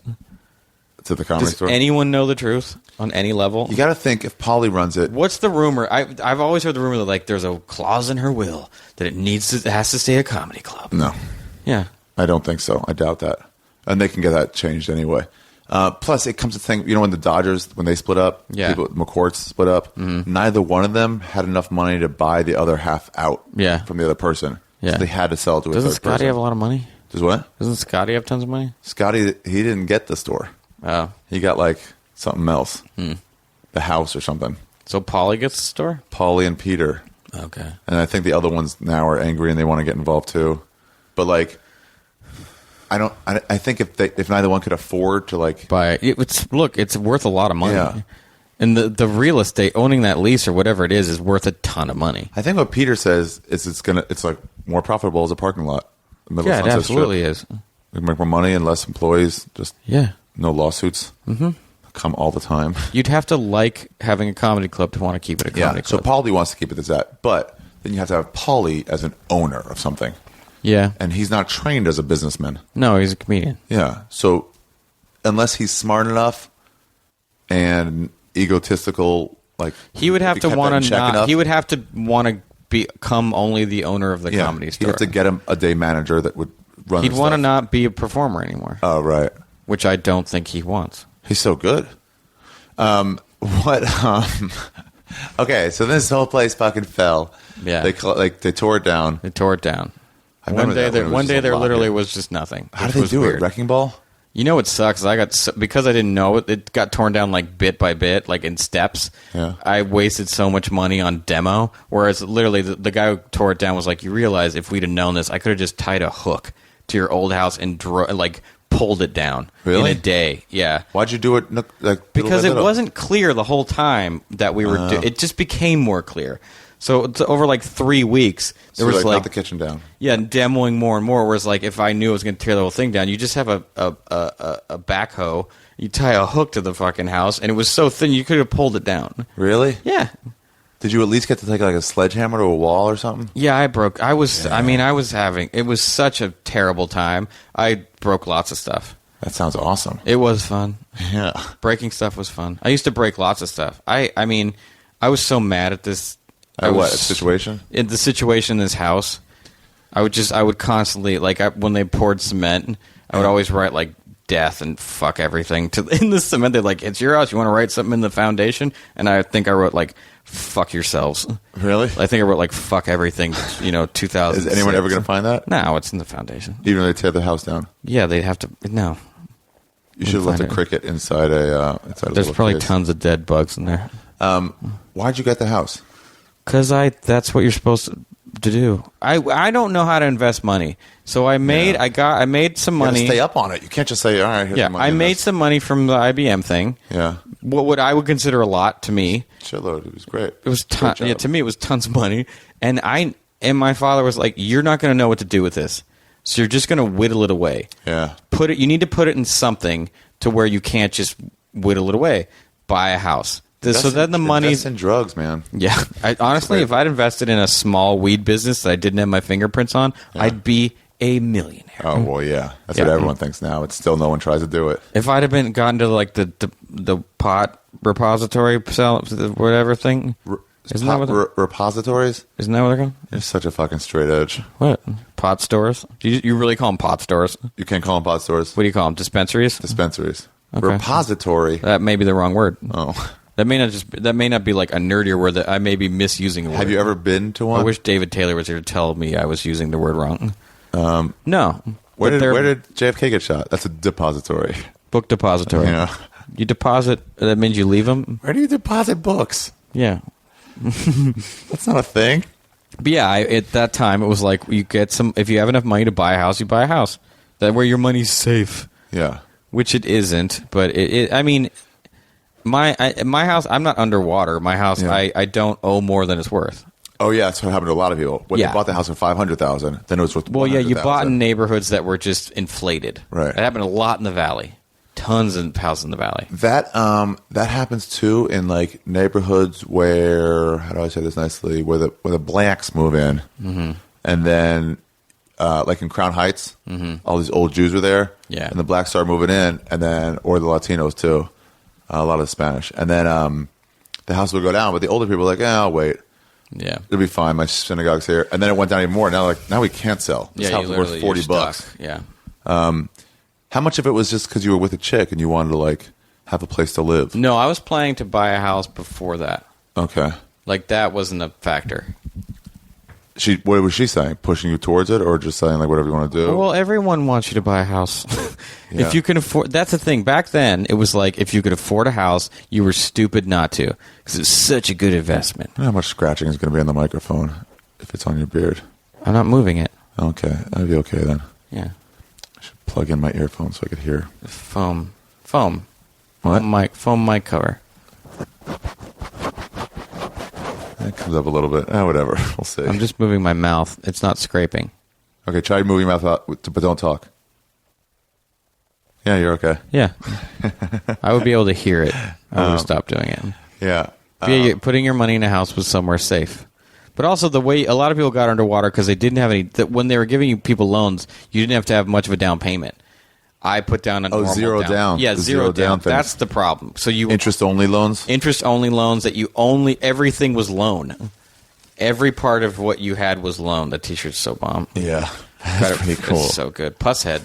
Pusshead's a very famous skateboard artist, and he did a Metallica cover, punk covers. It goes into the pantheon of like greatest drawers of skulls. Wow, really? Yeah, Pusshead draws skulls as well. I mean, there's like 5 guys I put in like the Hall of Mount Rushmore Hall of Fame of skull drawing, and he's one of them. Really? Dude was a true man. He draws because he does like pointillism, like tiny dots. He makes skulls look so sweet. What's pointillism? What's tiny dots? Like all instead coming of shading with like using like strokes, he puts like hundreds of thousands of tiny dots. Wow, that must take a lot longer. Takes forever, and he was the best. Pusshead's a genius. Still alive. No, still alive. Oh. Still does stuff. He's great. Pusshead only does illustrations and like those things you put on skateboards. He does stuff for Metallica, I think, still, and just like I think it's just skateboards and music stuff. Trust I seek, and I found in you. Yeah, Pusshead's the bomb. Wow. But like, there's a company called Zorlak in the '80s that did Metallica skateboards when Metallica first started and was like punk. super, yeah. And they did Pusshead did the art, and that's how one of the ways he got famous. Oh wow, Pusshead's the shit. Is there a lot of that just matching up as an artist, like with something that makes you popular, and then like you're good from there? Well, a lot of I mean, you know, back then there was a lot of just skaters were into that music. So like, there was a I think Zorlak they did Black Flag skateboards. Yeah. So there's certain bands that fit in so perfectly with skateboarding that they, you know, all the fans skateboarded, and you know, the guys in Minor Threat, Black Flag, they were all skaters. Yeah. Really? Yeah. Wow, I didn't know that. Mm-hmm. Okay, so you tore this house down. Tore it down. And then it took 7 months to rebuild it. 7 months? Where I didn't live here. How long does it normally take to build a house? I don't know. It depends on But you got to build it to specs, right? No, I had to hire an architect and an engineer and to draw the house. Both? Both. What does one do? Make sure the architect can No, keep it the up? engineer is just in charge of like how tall things can be and the route, how deep you have to dig the foundations and things like that. Does he know the laws, the zoning laws? Yeah, it's all and stuff laws, too? earthquake stuff. They had where Bobby was living up on top of the hill at Paulie's. Like they converted that garage to like a 2-story thing. Yeah, and then they came to look at it, and they're like, "No, you can't have a second story here. This is completely unstable. You have to leave now. You have to leave immediately." And he had to move out. Yeah, and so the engineer does that stuff, and the architect draws the shape of the house, all the things in the house. And can you ask for certain things? Yep, lots of stuff. Bay windows you can ask or for whatever. anything you want. Just depends on how much money you want to spend. Jake Johansson was building a house in Santa Monica when I talked to him once. It was 10 years ago. Right. And he's like my height or even taller. I think he might be 6'5". Right. We were just talking about it. I was like, what are the showers like? Yeah. And he goes, dude, it's the best. My ceilings are slightly high. higher than normal. Really? They're just like a half foot higher, and that's like nicer, I guess. I don't know. You just get roped into this shit. There's all these weird criteria of what's considered nice to have in a house that you get convinced into getting. That stuff, the corner stuff. Crown molding. Crown molding, that does not affect your life in any way, shape, or form. I don't get inspired by looking at it. Like, I don't use my fireplace, but I have one. It's just this garbage. It's like being in a cult. Where you're really just so you don't have corners? It's like being in a cult where they're like, this is important, this crystal means something, triangles are powerful, and you buy into it. It's the same thing when you're building a house. They're like, oh, you got to have this. And it's kind of flooring. Yeah, and I'm sure like older people, like a generation before, was like, because of course you need crown molding. It's beautiful. And you're like, why? Like, because it looks good. Well, also the problem is it always changes. So what's nice now in 10 years won't be, and no one will want to buy this house or unless I redo everything. Because of the crown molding? Styles change, yeah. Oh, yeah. I mean, I tried to make everything look classic. But, like, you know, when I was buying a house, like, every house had to have a granite countertop and hardwood floors. Well, who knows if in 15 years people are going to think that shit's corny, and then I'll have to redo everything to sell the place. Oh. It's just garbage. Yeah, but they want function over, like, form. It's trickery. They've got you by the dick. My theory, I'm convinced that the Valley was built up during this period in the 70s or whatever when architecture was just real, like, functional. Yeah. Like, that was the most important thing. So all the buildings look exactly the same. That was not indicative of architecture in the 70s. Oh, I don't know. Functional architecture was popular in the 1910s and 20s. Oh, really? Yeah, this is a modernist idea. Oh, then I don't have any idea then. Charles and Ray Eames, 50s, 60s. Oh, yeah. Modernist, Eames. Like, you know, Danish modern housing is a 50s and 60s notion. What's modern houses? What is that? You know, those, like, really simple, like, just squares. Lots of squares. Everything's not a lot of shit, not a lot of crown molding. Everything's Knox very boxes. Simple. Yeah. Case study houses. God, you're ignorant. Yeah, I don't really know anything about this stuff. I think the Valley, what happened in the Valley in the 70s is it was like not a very high-income place, so they were just letting people build whatever they want. So you have like house, apartment building, house. Oh, yeah. Which makes for a real shitty block. Yeah, there is that stuff. Because there's too many damn cars because of the apartment building. And you can't find anywhere to park. LA is just sort of like that. There's these weird places where it's like cute house, cute house, cute house, massive, ugly, beige, stucco apartment box, and then so all the other houses on either side of it, no one wants. Even the populations like that, where you get like awesome, 1 block over, you're like, there's so many minorities here. That's so racist. Let's just say poor people. Poor people, okay. Criminals. The criminals. Let's just say criminals regardless. I mean, I grew up around pure white trash. Because Jews and Indians aren't the problem. Well, where I grew up, like, the bad neighborhood wasn't minorities. It was trashy white folk. Really? Yeah, it was because of meth place. So it was just a lot of... Meth is a white drug. You went like, nice house, nice house, nice house, truck on the lawn, truck on the lawn, truck on the lawn, nice house, no more nice houses. Like dirt bikes, jet skis. Yeah. I had a teacher that said you can define a person by how many water sports apparatus they own. The more water sports things trash, and until the boat gets huge, until the boat becomes a yacht, you're trash. Yeah. Yeah. Anything between jet ski and yacht is a personal indictment you can of sleep one's on it. taste. Yeah. Jet skis really are a poor person's like. Well, I was thinking about it. Like, how like people live in a harbor, like in Long Beach. It's like that's just a fucking mobile home on water. Oh yeah. It's not like you're sailing the seven seas. Like you just live in a tiny boat in a marina. Yeah. That's just that's just a mobile home park, homie. I dreamed of doing that once, having a houseboat. Houseboat. Yeah, so I could just like take it out away from everybody. A lot of houseboats don't move. Really? Yeah, they stick there. They're not made to move. You got to pay docking fees too. Yeah, you live in a mobile home. Wait, you can't take the boats out? No, there are some houseboats that they're not boats. They're just on water. They're technically on water. Oh, those are like full houses on like a raft, pretty much. Yeah. I don't get it's bizarre. I mean, I guess those are people that just want to live on the water. Yeah, those don't even look like yachts. They look like houses. They look like a house. In Seattle, there's a big... In Sleepless in Seattle, he lives in one of those. Really? Yeah, it's like a big, beautiful house that's on water. Remember that movie with Bruce Willis where he played a cop, but then he got downgraded to harbor cop? Is that Die Hard? No. Oh, I remember him having I remember the mustache. I don't remember the movie. Yeah, and there was some dude who was his partner that he killed. Right. He wasn't really dead. Yeah. And he came back. This could be any Bruce Willis movie. Yeah. He was able to find this killer. Again, you're not getting any more specific. Because the killer was dumping a... Again, you still haven't gotten... By the way, I've been more specific by just saying he had a mustache. That leads us closer to the movie, because that could be the one that just came out, Moonrise Kingdom? Moonlight Kingdom, or this movie. Because I remember the preview on a boat, he had a hat and a mustache. But this like partner got murdered and he has to avenge, and there was drugs. Like that could be anything. Could be, yeah, that is every action movie. The partner committed suicide, fake suicide. I don't. Again, you're not helping. So this guy, Bruce Willis, dumped a carpet with a body into the harbor. Right. Bruce Willis was out. Right. Even though he's supposed to be on the easy street now, and he followed him in his boat along the freeway. Right. Chasing this guy. Yeah. Bruce in the harbor. Completely unbelievable. Yeah. Because if you're in the car, just the first side street, you go 3 blocks, Bruce Willis has to park his boat, he has to drop anchor, climb up the little rocky thing, and then chase you. You could beat him by foot. He has acted in 92 things. You know who? Samuel Jackson's been in like 30,000 movies. I think he has the record. It's him and Michael Caine. Him and what? Michael Caine? Michael Caine. They just have been in tons and tons and tons of films. Fifth Element, The Jackal, Fifth Element was good. Oh, yeah. Fifth Element's really good. Fucking good movie, man. Multipass. 12 Monkeys? Fuck. 4 Rooms? Multipass. Chris Tucker was great in Fifth Element. Oh, yeah. That's where I started to notice Chris Tucker. Yeah. It's green. Pulp Fiction? Jesus. He was so good. Let's just for a minute. Distance. Pulp Fiction holds up so well. Pulp Fiction's a great movie. You watch Pulp Fiction tomorrow, it's still great. That movie was bomb.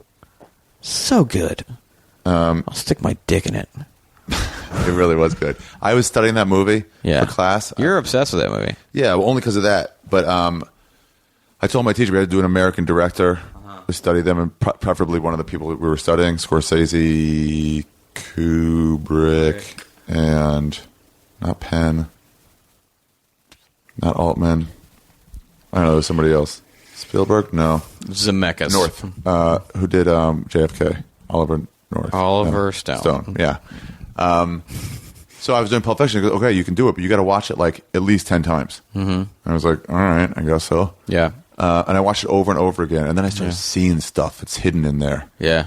Like once you've watched it enough, you even get to you don't hate the French girl that much. yeah, she's okay after a while. Yeah, you're like, I get that you love her. She's cute. Yeah. Oh, I could totally see it. Now I can totally see it. Then she was annoying. Now you I were can like, totally see it. I hate you, but you're like, you're so cute. I'm sorry, I left the watch. They didn't It's have okay. blueberry pancakes, so I had to get regular pancakes. And why are you yelling at me? Yeah. But yeah, when you see you lose the watch, you're like, kill that girl. Yeah. Oh, I hope so she annoying. does.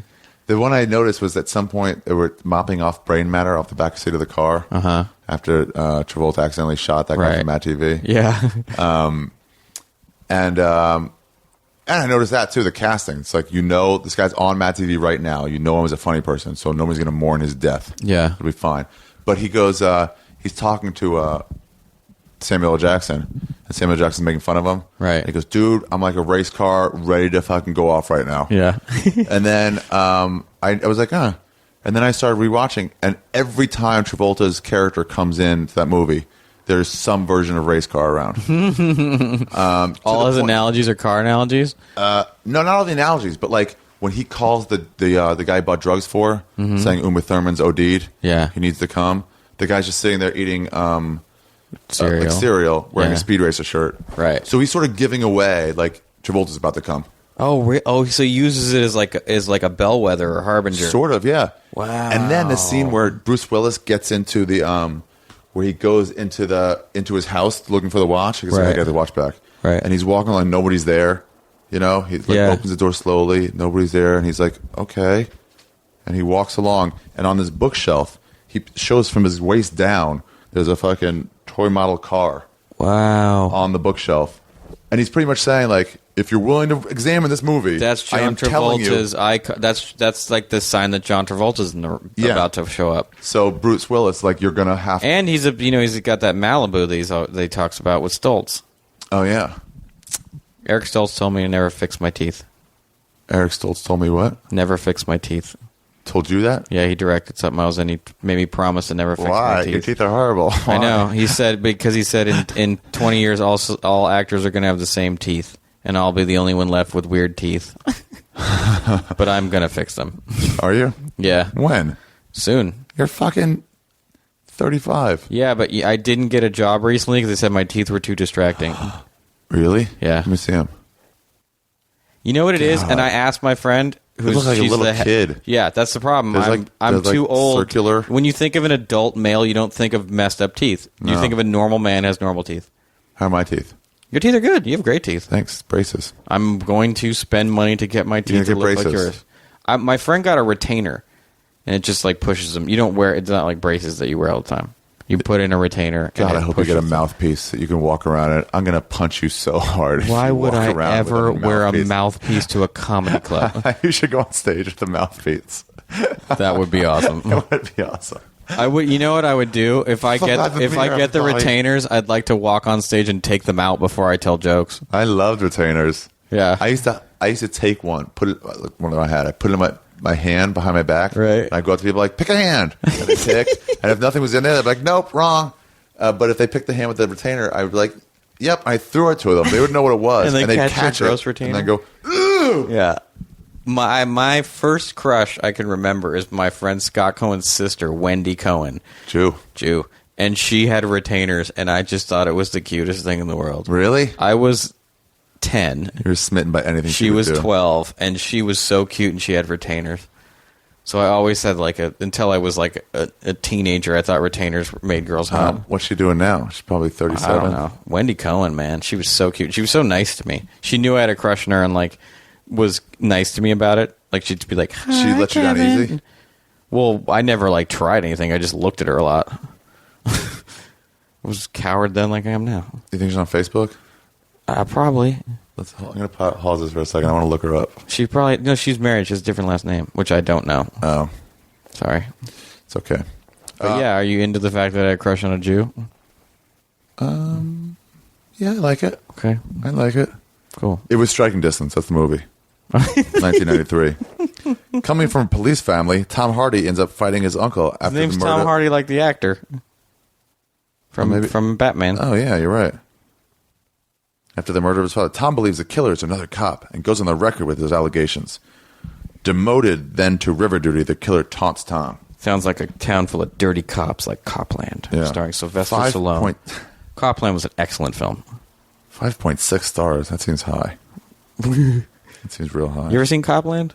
Yeah, it was good. Good. He's good in it. Who's the guy from De Niro, Rocky? man. Wasn't Rocky in it too? Stallone and De Niro. Yeah, he gained all his weight because he was supposed to be like this small town cop. It reminded you that he, was an actual good actor. Yeah, that even De Niro was talking about that, like how the two of them got famous like at the same time. Travolta and De Niro? Yeah, and how Stallone. Oh, You said Travolta, and how they both kind of took different paths. Whereas De Niro went like art and Stallone went blockbuster. But, he was a legitimately good actor. Rocky, the first Rocky was like a good movie. Son of a bitch won an Academy Award, motherfucker. Rocky's good. Did you ever hear what the original ending was to Rocky? No. This is what Stallone wanted. You want to die? No. He wanted to throw the last fight to Apollo Creed.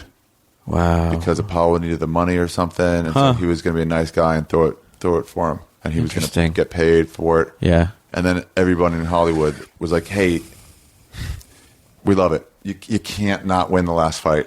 You got to win the last fight. Yeah. It's just, it's man overcoming. That's you know what though? is. Those movies were those movies grabbed dudes by the ball so hard they would have liked it. Maybe. It would have been, you know what it might have created?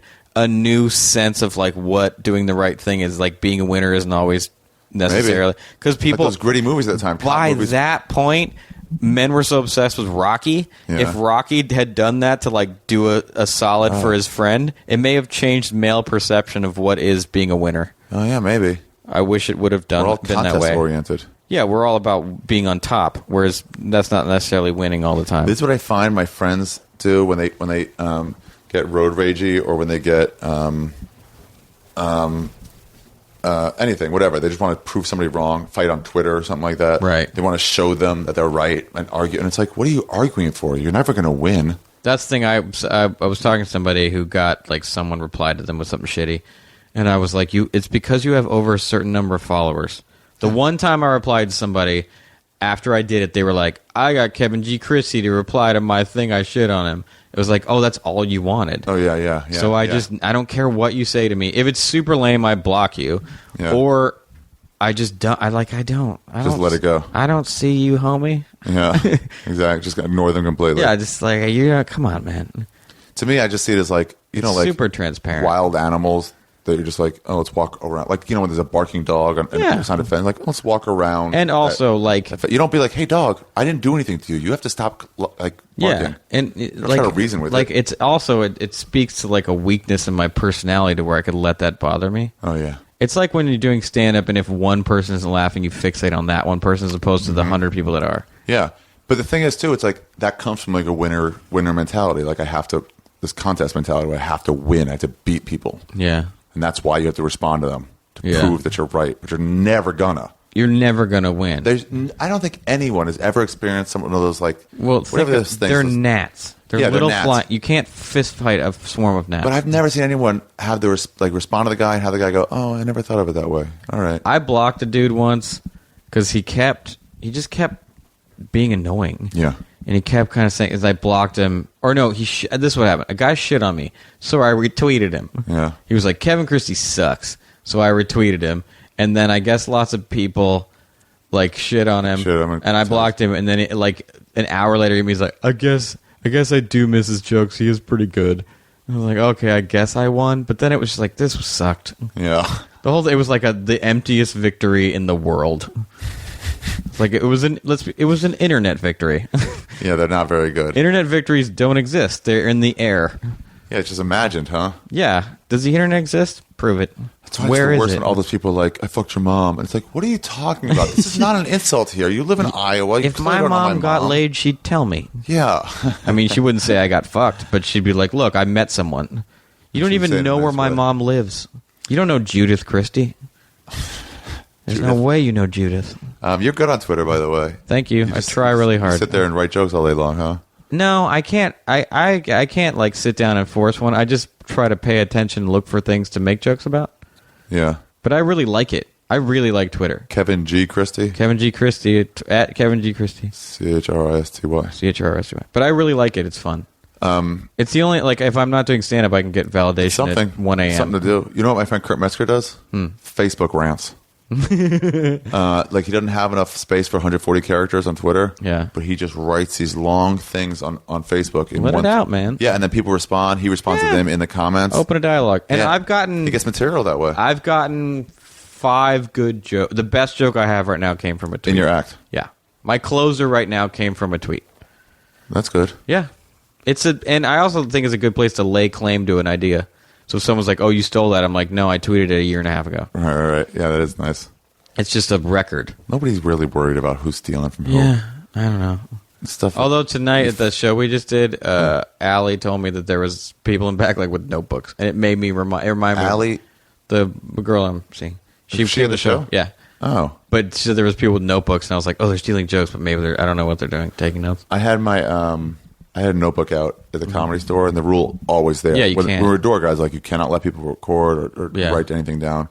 And then Eleanor walked by, and she made a joke. She's like, "I'm stealing jokes," and it was like, if I wanted to steal a joke, I would put my phone on record. Yeah, which is right next to my notebook. Yeah, if you think about it'd be a way easier way to get this done. Technology has really helped the thief. Yeah, I'm just sitting in the back writing and like enjoying people's acts. Yeah, it's not.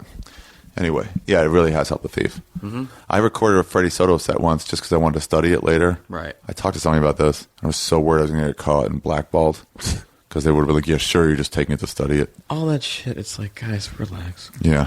Calm down. Some of it is. Things like blackballed. What is it, the 30s? Yeah. Is there a list? McCarthy? There's no blackball. We're fucking comedians. Comedy is being taken so seriously right sometimes. now. Guys, can we all relax? All the rape joke stuff. And the comedy is being too discussed right now. It's being, you know what I'm worried about? I'm worried it's becoming like art, to where like contemporary art is so overly criticized and discussed, it's turned into this abstraction to where it's not fun anymore. It seems like the only art anymore is about other art. Yeah. And how much comedy do you see that's about other comedy? Some people discussing these what kind of tropes are comedy and discussing types of comedy. Tropes? Just come on, all right. I don't know. You graduated a good college. TRAUPE? I believe so. Not a good speller. But like it's comedy's being, I think it's being overly analyzed. Just go laugh or not. Yeah, there's a lot of that. There's a famous quote by Jackson Pollock. They're like, "What do your paintings mean?" He uses splatter paintings, and he goes, "Do you look at a garden full of flowers and ask it what it means? Do you just look at it and fucking enjoy it?" Oh yeah. Don't critique comedy unless you like it. I always see those nerds that used to write about the alternative comics on like A Special Thing or something like that, and the way they would write up. Like a Sarah Silverman said, or anybody that they revered. Yeah. Where it was like going into the criticism, it was in their heads, you could tell it's like, this person does no wrong. Yeah. So let me write up based on that. That's and it was fine. like, and it was like, and she used this word, which is the only word possible to use. Yeah. It's just picking out the perfect term. Whereas, like, if Sarah Silverman read that critique, she'd laugh out loud. She'd be like, "No, I just thought of that tagline like on the way there." Yeah, there was a documentary about John Lennon and some weirdo hops his wall and has like been sleeping in his yard, which is huge, so he didn't notice. Yeah. They bring the guy in and give him some food because they're hippies, and the guy's like, "When you wrote this, did you mean this?" He goes, "No, because I was just joking. I was like a joke about Yoko." It's like I was taking. At one point, he's like, "Yeah, I was on the toilet." Really? Yeah. It's and like everyone implied relax. Deep meaning. Stop writing, stop overly analyzing stuff. Just go enjoy it, man. You're taking the fun out of something that's fun. That's what movies should be too. Where it's like, is there going to be blow-ups? I got asked once to write reviews of art shows. Like a magazine was like, "Do you want to write?" I said, "I'll do it, but I'll only write about stuff I like." And just leave the rest out. Yeah, I will. Yeah. No, I was like, they were like, pick a show in LA that you like, and I was like, I'll pick shows in LA that I like and write about them and why I like them. But like, I mean, how negative is shit gonna get before it's? But the reason it is because you don't have to be held accountable to hating something. But if you say something's great and it turns out someone sucks, it's like, oh, you thought that was great and you were wrong. The thing is, with negative reviews too, it's like almost like the only review it shouldn't analyze the comic. It should just be like, nah, it wasn't that good, or like people weren't really laughing. Or people were laughing, And your opinion shouldn't matter at all. So they shouldn't say it was too dirty for me or too political for me. They should just say people were laughing and it's very political comedy. Also, not mentioning someone's much more powerful than saying they're bad. Because when I see someone say they're bad, I think, okay, why doesn't that person like... Like, I read a review of a show at Montreal this year. Yeah. And it reviewed 5 comics that said they were good, and then 1 comic that they were like, but this person wasn't good. Yeah. And if you didn't mention that person was like, there, they'd be like, I was there. What show? It was like D'Elia. Show? Oh. It was just a normal show. It was D'Elia, Neil Brennan, and some other people, and like Moshe or something. And it said all those people were good, and then 1 comic it said they didn't like. I don't want to say who it is. But I felt like if you just left that person out. Yeah. But when I see, it makes me think like, oh, you didn't like that person. I want to figure out why. Was it because they were attractive? Was it because you didn't like their physical comedy and you liked it? It makes me think, okay, this is just a taste thing. You obviously either have your axe to grind with that person. But like food critics, they can have taste too, right? Yeah. They're allowed to like, but they could take like ratatouille or whatever it is you're cooking. All and subjective. They can like, this is a better version or worse version. Do you know how version delicious I used to find KFC's honey barbecue wings? So good. Now, if a food critic ate that, they'd be like, this is swill. Yeah. Are they right? Compared to who? It's relative. Yeah. Chef Boyardee's good. Some of its beefaroni tastes good. Yeah, but I've had bad pizza lately a bunch, and it's like, oh, this is bad. Yeah. Like that $1 pizza in New York. Yeah. It's like the cheese is a block. It's not really even like... There are some things that are bad. I had a teacher once, and it was like a sound class in school, and we was playing Mozart for us. He goes, does anyone not like Mozart? And no one raised their hand. He goes, yeah, because it's kind of impossible. Mm-hmm. There are some forms of art that are undeniably good, like the Beatles, Chris Rock, Brian Regan, like where it's like, this is funny or this is obviously good. Mozart is good. Right. There's some, it's like the Sistine Chapel is good. The David is good. Like Guernica is a good painting. Like if you say it's bad, like you're totally wrong. But I guess you're allowed your opinion too. Yeah, but it's uninformed. I've started not liking Bob Marley. Okay. Because I'm like, it's just played out now. That's not an issue of it being good or bad. Right. That's I listened to it for 25 years. You over-listen to it. Yeah. But there's some, it's like if someone was homeschooled. Yeah. And they were homeschooled poorly and taught the world was flat, but they believed it, they're wrong. Right. Just because I think there's too much there's too much premium put on someone being honest. You can be honest and wrong. If you think a fact is a fact, but you have the fact wrong, you're being honest. You're just wrong. Right. That's why the best people, the best liars are those people who like sort of lie to themselves. Yeah, you're uninformed. And then they just tell the truth. You convince themselves. Yeah. But an uninformed opinion isn't valid. I had somebody write me up at the Nasty show in Montreal the first time I went. It was from Chortle. Is that the English? Yeah, Chortle. English comedy magazine. Didn't like me. They loved Mike Wilmot, who performs for half the year in England. Right. They probably already knew. Slayton, I don't know, whatever they said about him. They didn't like me. Right. I loved my sets there. I had a great time. Mm-hmm. And it was like, it was a little painful, but it was like, whatever. People are allowed to tell their opinion. I'm the guy they don't know. It's okay. Yeah. But it sort of sucked. And then 2 years later, I did a Nasty show again. Got written up again negatively by Chortle. Right. And I was like, motherfucker, these guys can't. And then I looked, and it was the same author. I was like, oh. Yeah. That's just one dude who doesn't like my act. A dude. That's okay. It's like totally fine. Well, also, if you think about the span of someone's career, think about the level of negative things that have been written about a comedian. Pick a comedian you love. I guarantee you Chris Rock's gotten negative criticisms, okay? Like, oh, Bigger and Blacker wasn't as good as Bring the Pain. Well, by the end of his career, no one's going to remember any of those criticisms or the critic. Because at the end, it'll just be like, oh, look, a legend. Yeah. And they'll be like, yeah, critics criticized him, but he pushed through it. No one's going to give a shit. Yeah. I heard this thing on some radio station, I believe it might have been NPR, that it was that chick who wrote Juno. And she was saying, they were talking about movie critics, and she used to be one. Oh, really? I didn't know that. Diablo Cody. Diablo Cody, yeah. I really liked Juno, by the way. This is some agile writing. Yeah, I liked it, and then I heard a couple of people say how terrible it was, and then made me like, it's one of those where they point out the flaws. You're like, I didn't notice that, but I guess you're right. I liked it. I thought it was the writing was energetic. I liked it a lot. And it was way overhyped by the time I saw it. Yeah, that's a problem. Yeah. Pulling Dynamite got like that. I love Allison Janney also. She's the mom? Stepmom, yeah.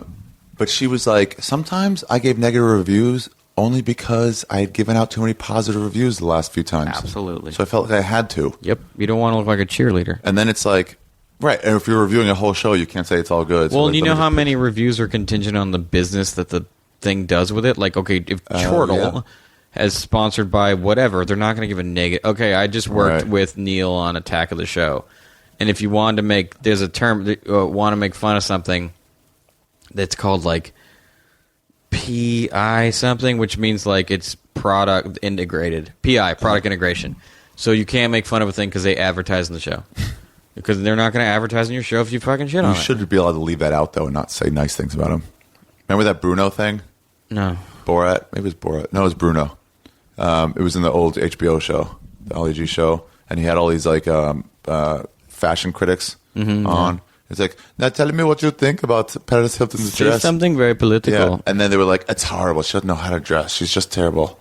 It's just tacky or whatever. And he goes, oh, no, I'm so sorry. I can't do the Bruno accent. But he goes, I'm so, she's actually, Hilton is one of our biggest sponsors. Yeah. So, and they're like, oh, okay. So let me do it again. It goes, so what do you think of Paris Hilton's dress? Yeah. Like, it's lovely. She's always got style. I'm like, you motherfuckers. Look, it's business, man. You're selling out just like that. Look, that's the thing. It's all a business. Just, I mean, come on. Yeah. Criticism is a business. Yeah, I guess so. It's their job. I don't like when critics try to put inject themselves into the criticism. It's like you're not even writing about the thing. You're writing about you enjoying the thing. Yeah, that's all you need to know. There's a great quote from David Lee Roth. Do you know it? Yes. Oh, cool. And they said, like, why do you think critics hate you so much and like Elvis Costello so much? And he goes, because all the critics look like Elvis Costello. I've always thought the reason I think magazine writers and newspaper writers like alternative comics so much more is they're writerly. Yeah. So they think if I was a comedian, I would be like that. Yeah, they get reviewed a lot better. So they're, it's like if you love wordplay, well, you love Dimitri Martin. I think Dimitri's super funny, but he's very writerly. Yeah. So that's your taste. Whereas like I think Brian Regan's a genius. Yeah.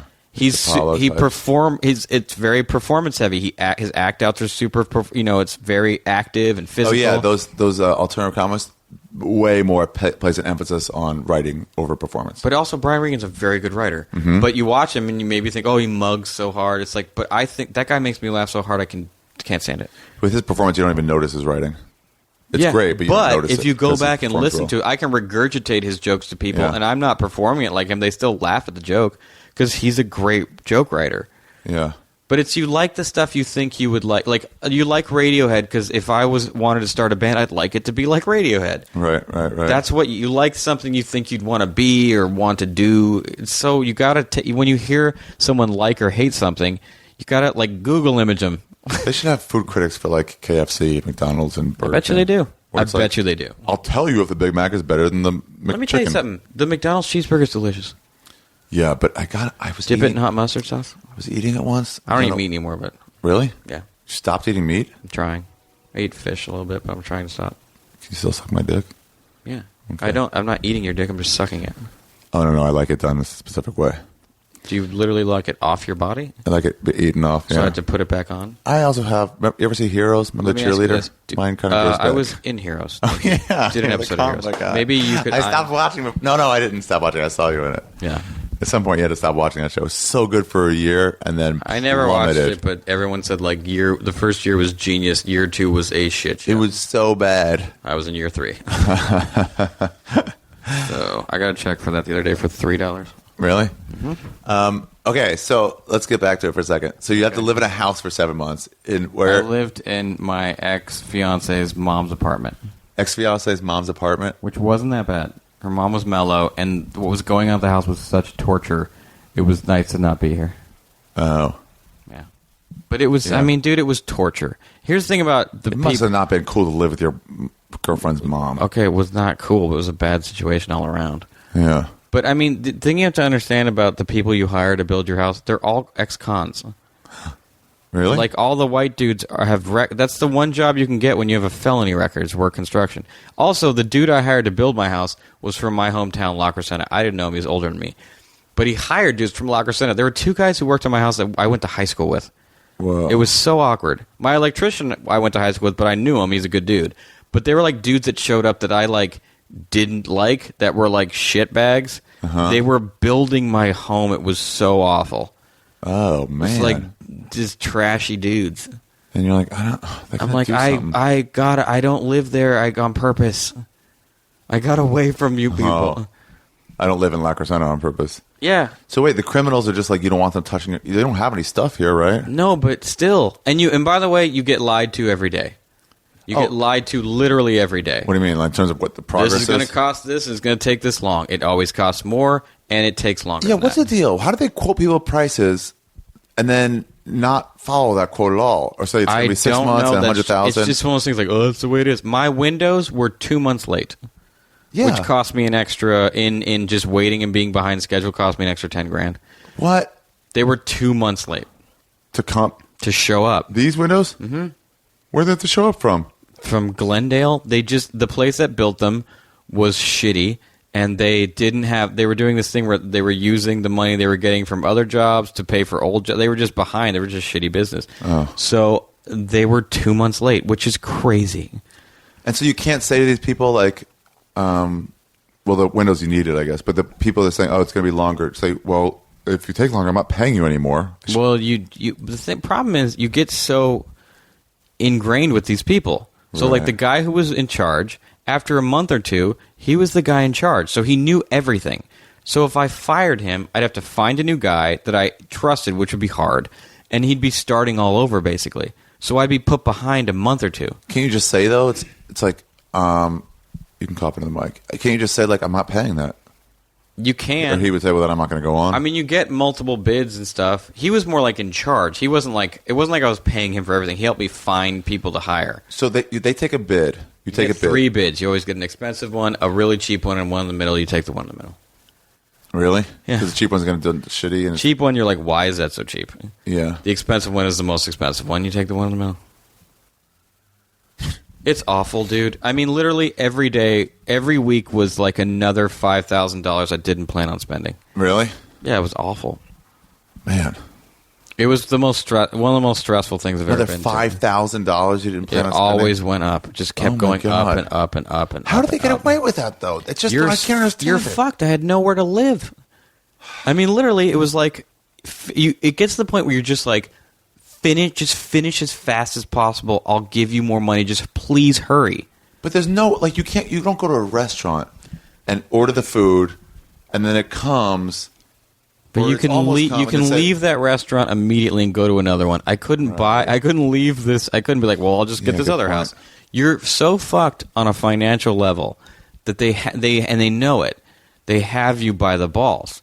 So they're just like, well, look, it's going to be $700 more than I thought. And you're like, what? Why? And they're like, and they give you these fucking reasons, and I'm ignorant. I don't know anything about building, so I don't know why. I just believe him because I have no choice. It's the same thing when you go to a mechanic. I don't know enough about cars. Gossip used to have that great joke about where they just lie, say everything. It's like, well, we need to put a diamond hose in there. Yeah.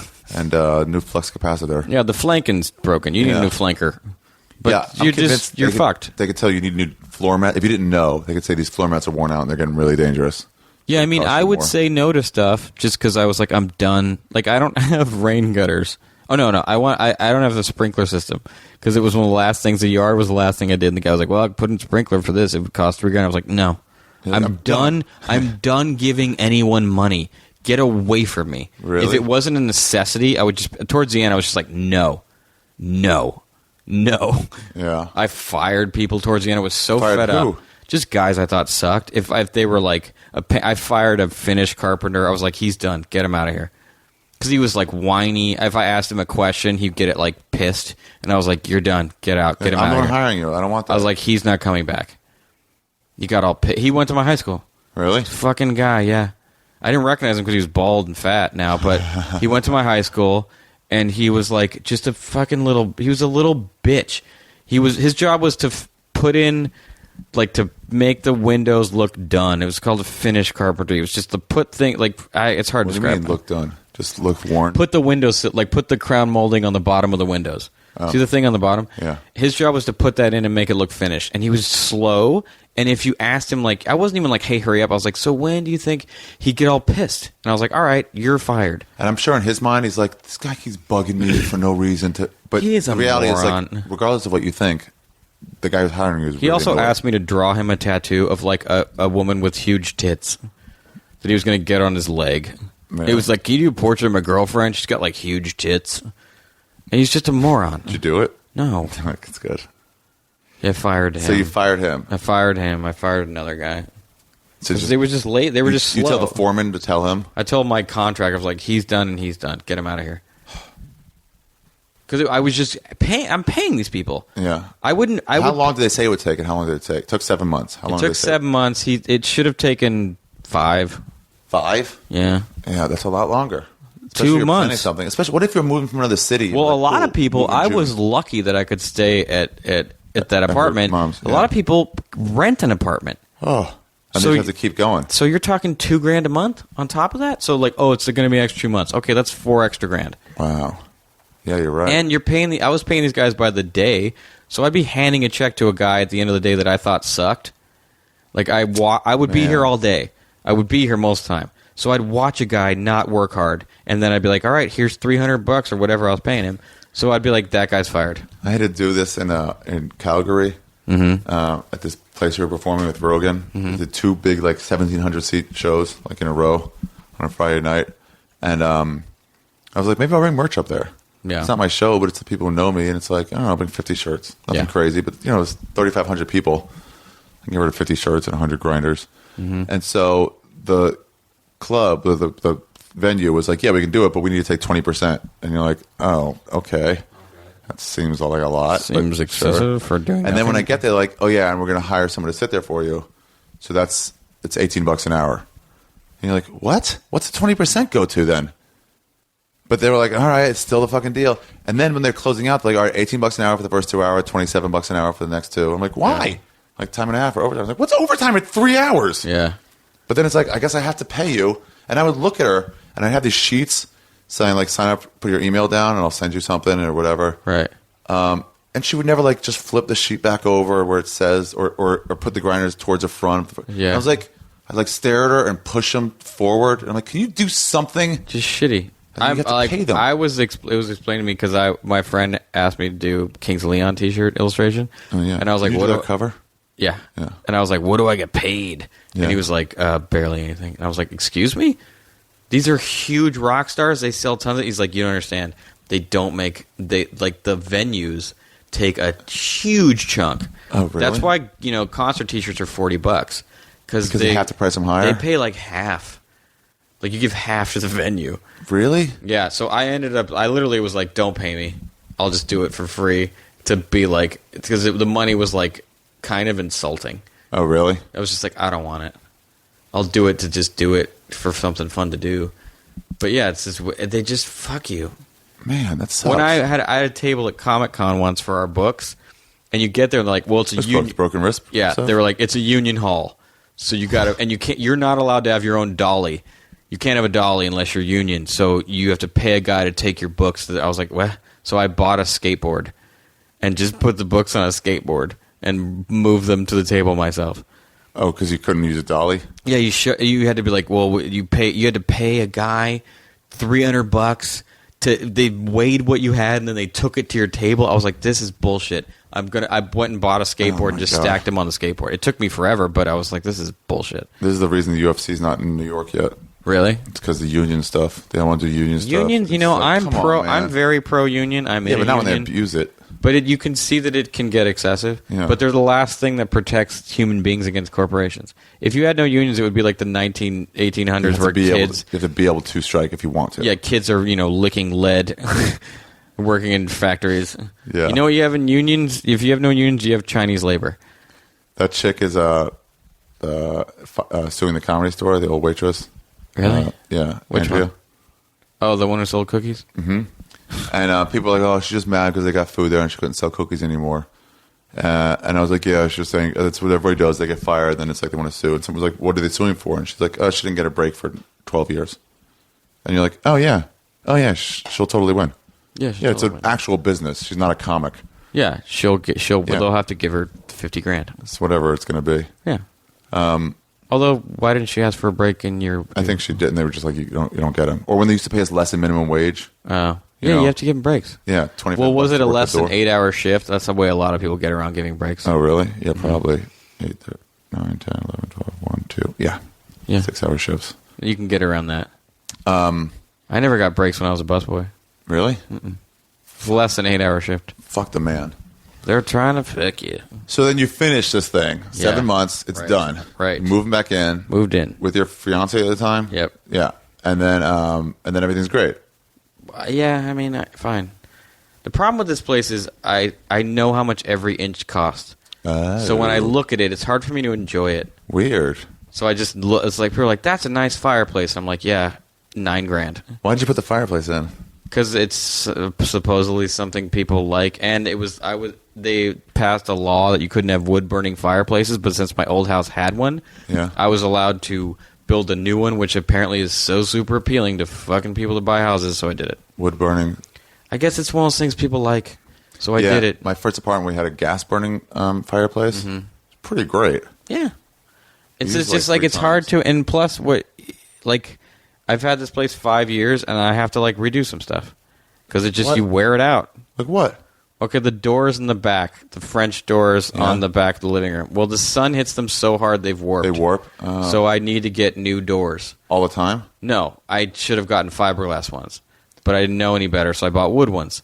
So someone should have told me that. Someone should have told you. So they warped, so I got to get new doors, $1,800. $1,800 for then I gotta doors? then I have the alarm system company come and drill into the doors and put the sensors in. I thought $350 for doors. No, because they're French doors with glass in them. What's French doors? What does that mean? The two doors that open together, That open together. You can open both out. Oh, right. Yeah. It's bullshit.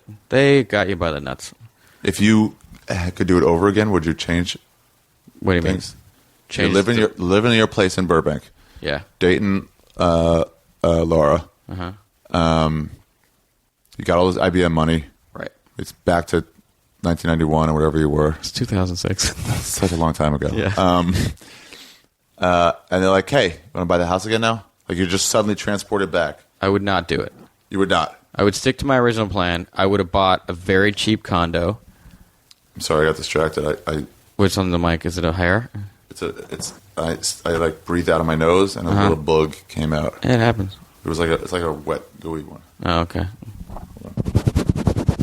Okay, go ahead.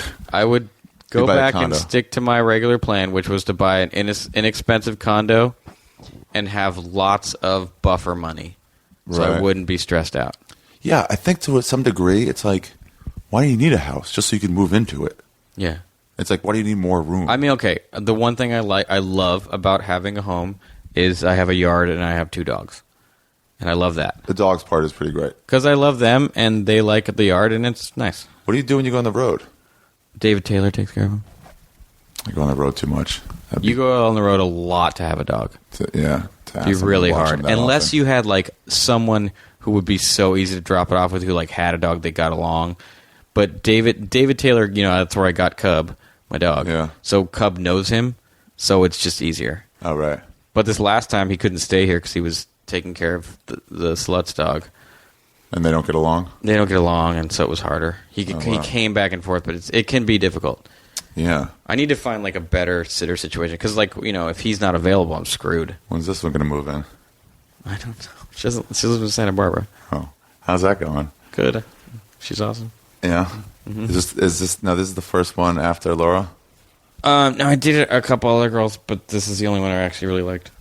Okay, nice. This is the first one you did it with? Come on, man. I'm trying not to be a degenerate. Let's keep it gentlemanly. This is about housing. We're talking about owning a home. Meander. Can we talk about Bruce Willis again? Yeah, let's go back to Bruce Willis. You feel like an adult at all, though? Yeah, okay, you know what I noticed? As soon as I became single, having the house was a thing. Well, because I only had this house living with somebody, so it didn't really feel like my accomplishment. I was sharing it. It would seem like you built a house for Laura. Well, I didn't have a choice to build the house, but she was here. Right. But once she moved out, I was like, oh man, I have a house. That felt cool. Oh, wow. Like I felt like I owned a home. I remembered like I bought this house pretty young for a person. Like I was able to afford a house before most people can. So that I was like kind of proud of that. It's probably my own. It's probably one of the bigger accomplishments I have. And that was like, not a lot of people, especially comedians or people that act, have houses. So I was like, oh, that's pretty cool. Like it felt adult and like an accomplished thing, I guess. Yeah, I could see that. It's my home. It's something that I've been able to keep it. Yeah, your parents did that. They owned homes. Adults own homes. Yeah. And like, it didn't lose a lot. It didn't lose value at all, really, when the market crashed. Oh, really? How do you know? I had it refinanced, had it appraised. It's worth more than what I bought it for. Oh, really? Yeah. Oh, wow, that's good. Are you going to stay here or are you going to move? I'll stay. For whatever. I put so much into it when I was building it. I need to stay for a little while longer. That's what Madrigal said when he bought a house before the crash, too, and it was going down. I got to stay in there for 10 years. He was like, yeah, it's not going to matter because I'm going to be here for forever. I'm been at 5 years now. I'll be at 10 years soon. Yeah. But I like it more now just because it feels more like my accomplishment. Do you walk around naked in here? No. I'm not a big walking around naked guy. Underwear? Yeah. Yeah. Did you before? Yeah. You did that too? Yeah. With Laura around? Man, I'd be worried about walking around in my underwear with girls around. Not worried, but like, it seems gross. Look, I felt gross all the time anyways. It wasn't going to get grosser. Oh, yeah. So you wouldn't do it. You buy a condo. I think so. Just because having lots of extra money would be easier. Yeah, it makes it easier on you. Or I just would have waited till the market really went into the shitter. But I don't know if I would have saw that coming. I've saved up some money, and I had this thought the other day. It's like maybe I should have spent more and taken vacations and stuff instead of scrimping and saving every penny and fucking trying to. Are you really a guy? Let me say this about vacations. Our lives are a vacation. Well, there's that too. We lead a ridiculous lifestyle. We get to go to different cities and do. I was just in Green Bay to be in a commercial. Like our lives are pretty fun. The thing we do for work is fun. Like what are we vacationing for? Yeah, I definitely don't have weekdays or weekends anymore. Yeah, it's all just days. Yeah, Yeah, you're right. Our lives are a vacation. Work like 80 days a year. But there's things people do. I see those young door guys and stuff, and they spend like almost more than me. And it's like, what, you guys need to save your money. Yeah. You're broke. Being able to, I've never been, 2 years ago I was the closest to broke I've ever been. Yeah. In a long time. And I was freaked out. But like, it's much more interesting. I'd rather be not even near broke than like I have been to Paris. I don't give a shit. Right, but that's what I thought too. It's like I could have taken this vacation, but one, if I did a little worse at any point, then I would have just been out of Hollywood. Yeah, I would have had to get a job. Yeah, and then not audition. You have those years where it's like it can get rough, and you're like, is this the tap out year? I borrowed money from you once because that's when Bobby owed me all that money. And so what did you borrow? How much did you borrow from me? 1,000. Okay. You told me to give it to a charity. After when you wanted me to pay it back, I won't say which one, but like, yeah. Did you give it to it? You gave it to charity? No, I know. To a specific one. Yeah, you gave it to. Yeah. God, I was making a lot of money then to give it. Then I was like, you sure? I'm glad I did. Sometimes things feel right. You know what? It's hard for me to feel good about myself. So things like that, I'm like, you know what? I told Ari to give money to a charity, and he did it. Yeah, but yeah, that's when I was the closest to like I'm not going to be able to pay rent much longer. Yeah, I mean I could have gotten the money from Bobby. That's the one thing. Okay, having a house, I will say this: if I went broke, I could sell this house, and I'd suddenly I'd have a significant amount of money because the house is worth more than what I paid for it. And then you get an apartment. Dude, I could buy a condo. Oh right. The thing with condos is HOAs, those housing. I don't know what they stand for. Yeah, HOA dues. We just find one that's not a lot. Yeah, but I found them anywhere from like $200 like $750. Yeah, that's some New York shit. Well, if you live in New York, you have a building fee. Wait, what? Yeah.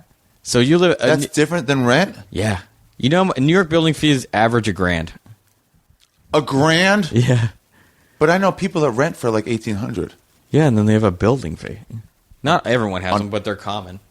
That's for like doorman and stuff. Doorman. If the building's big, there's a lot of maintenance shit. Yeah, but that's your rent goes to maintenance. Look, New York is a different animal. to Kevin, to live can we there. please get an apartment together in New York? No, You don't like it there. I don't love New York that much. I want to be bi-coastal. I get why people like it. Yeah, bi-coastal. I want to live there half the year. There's got to be tons of people that are willing to do that with you. Don't you know a comic at your level that could afford that?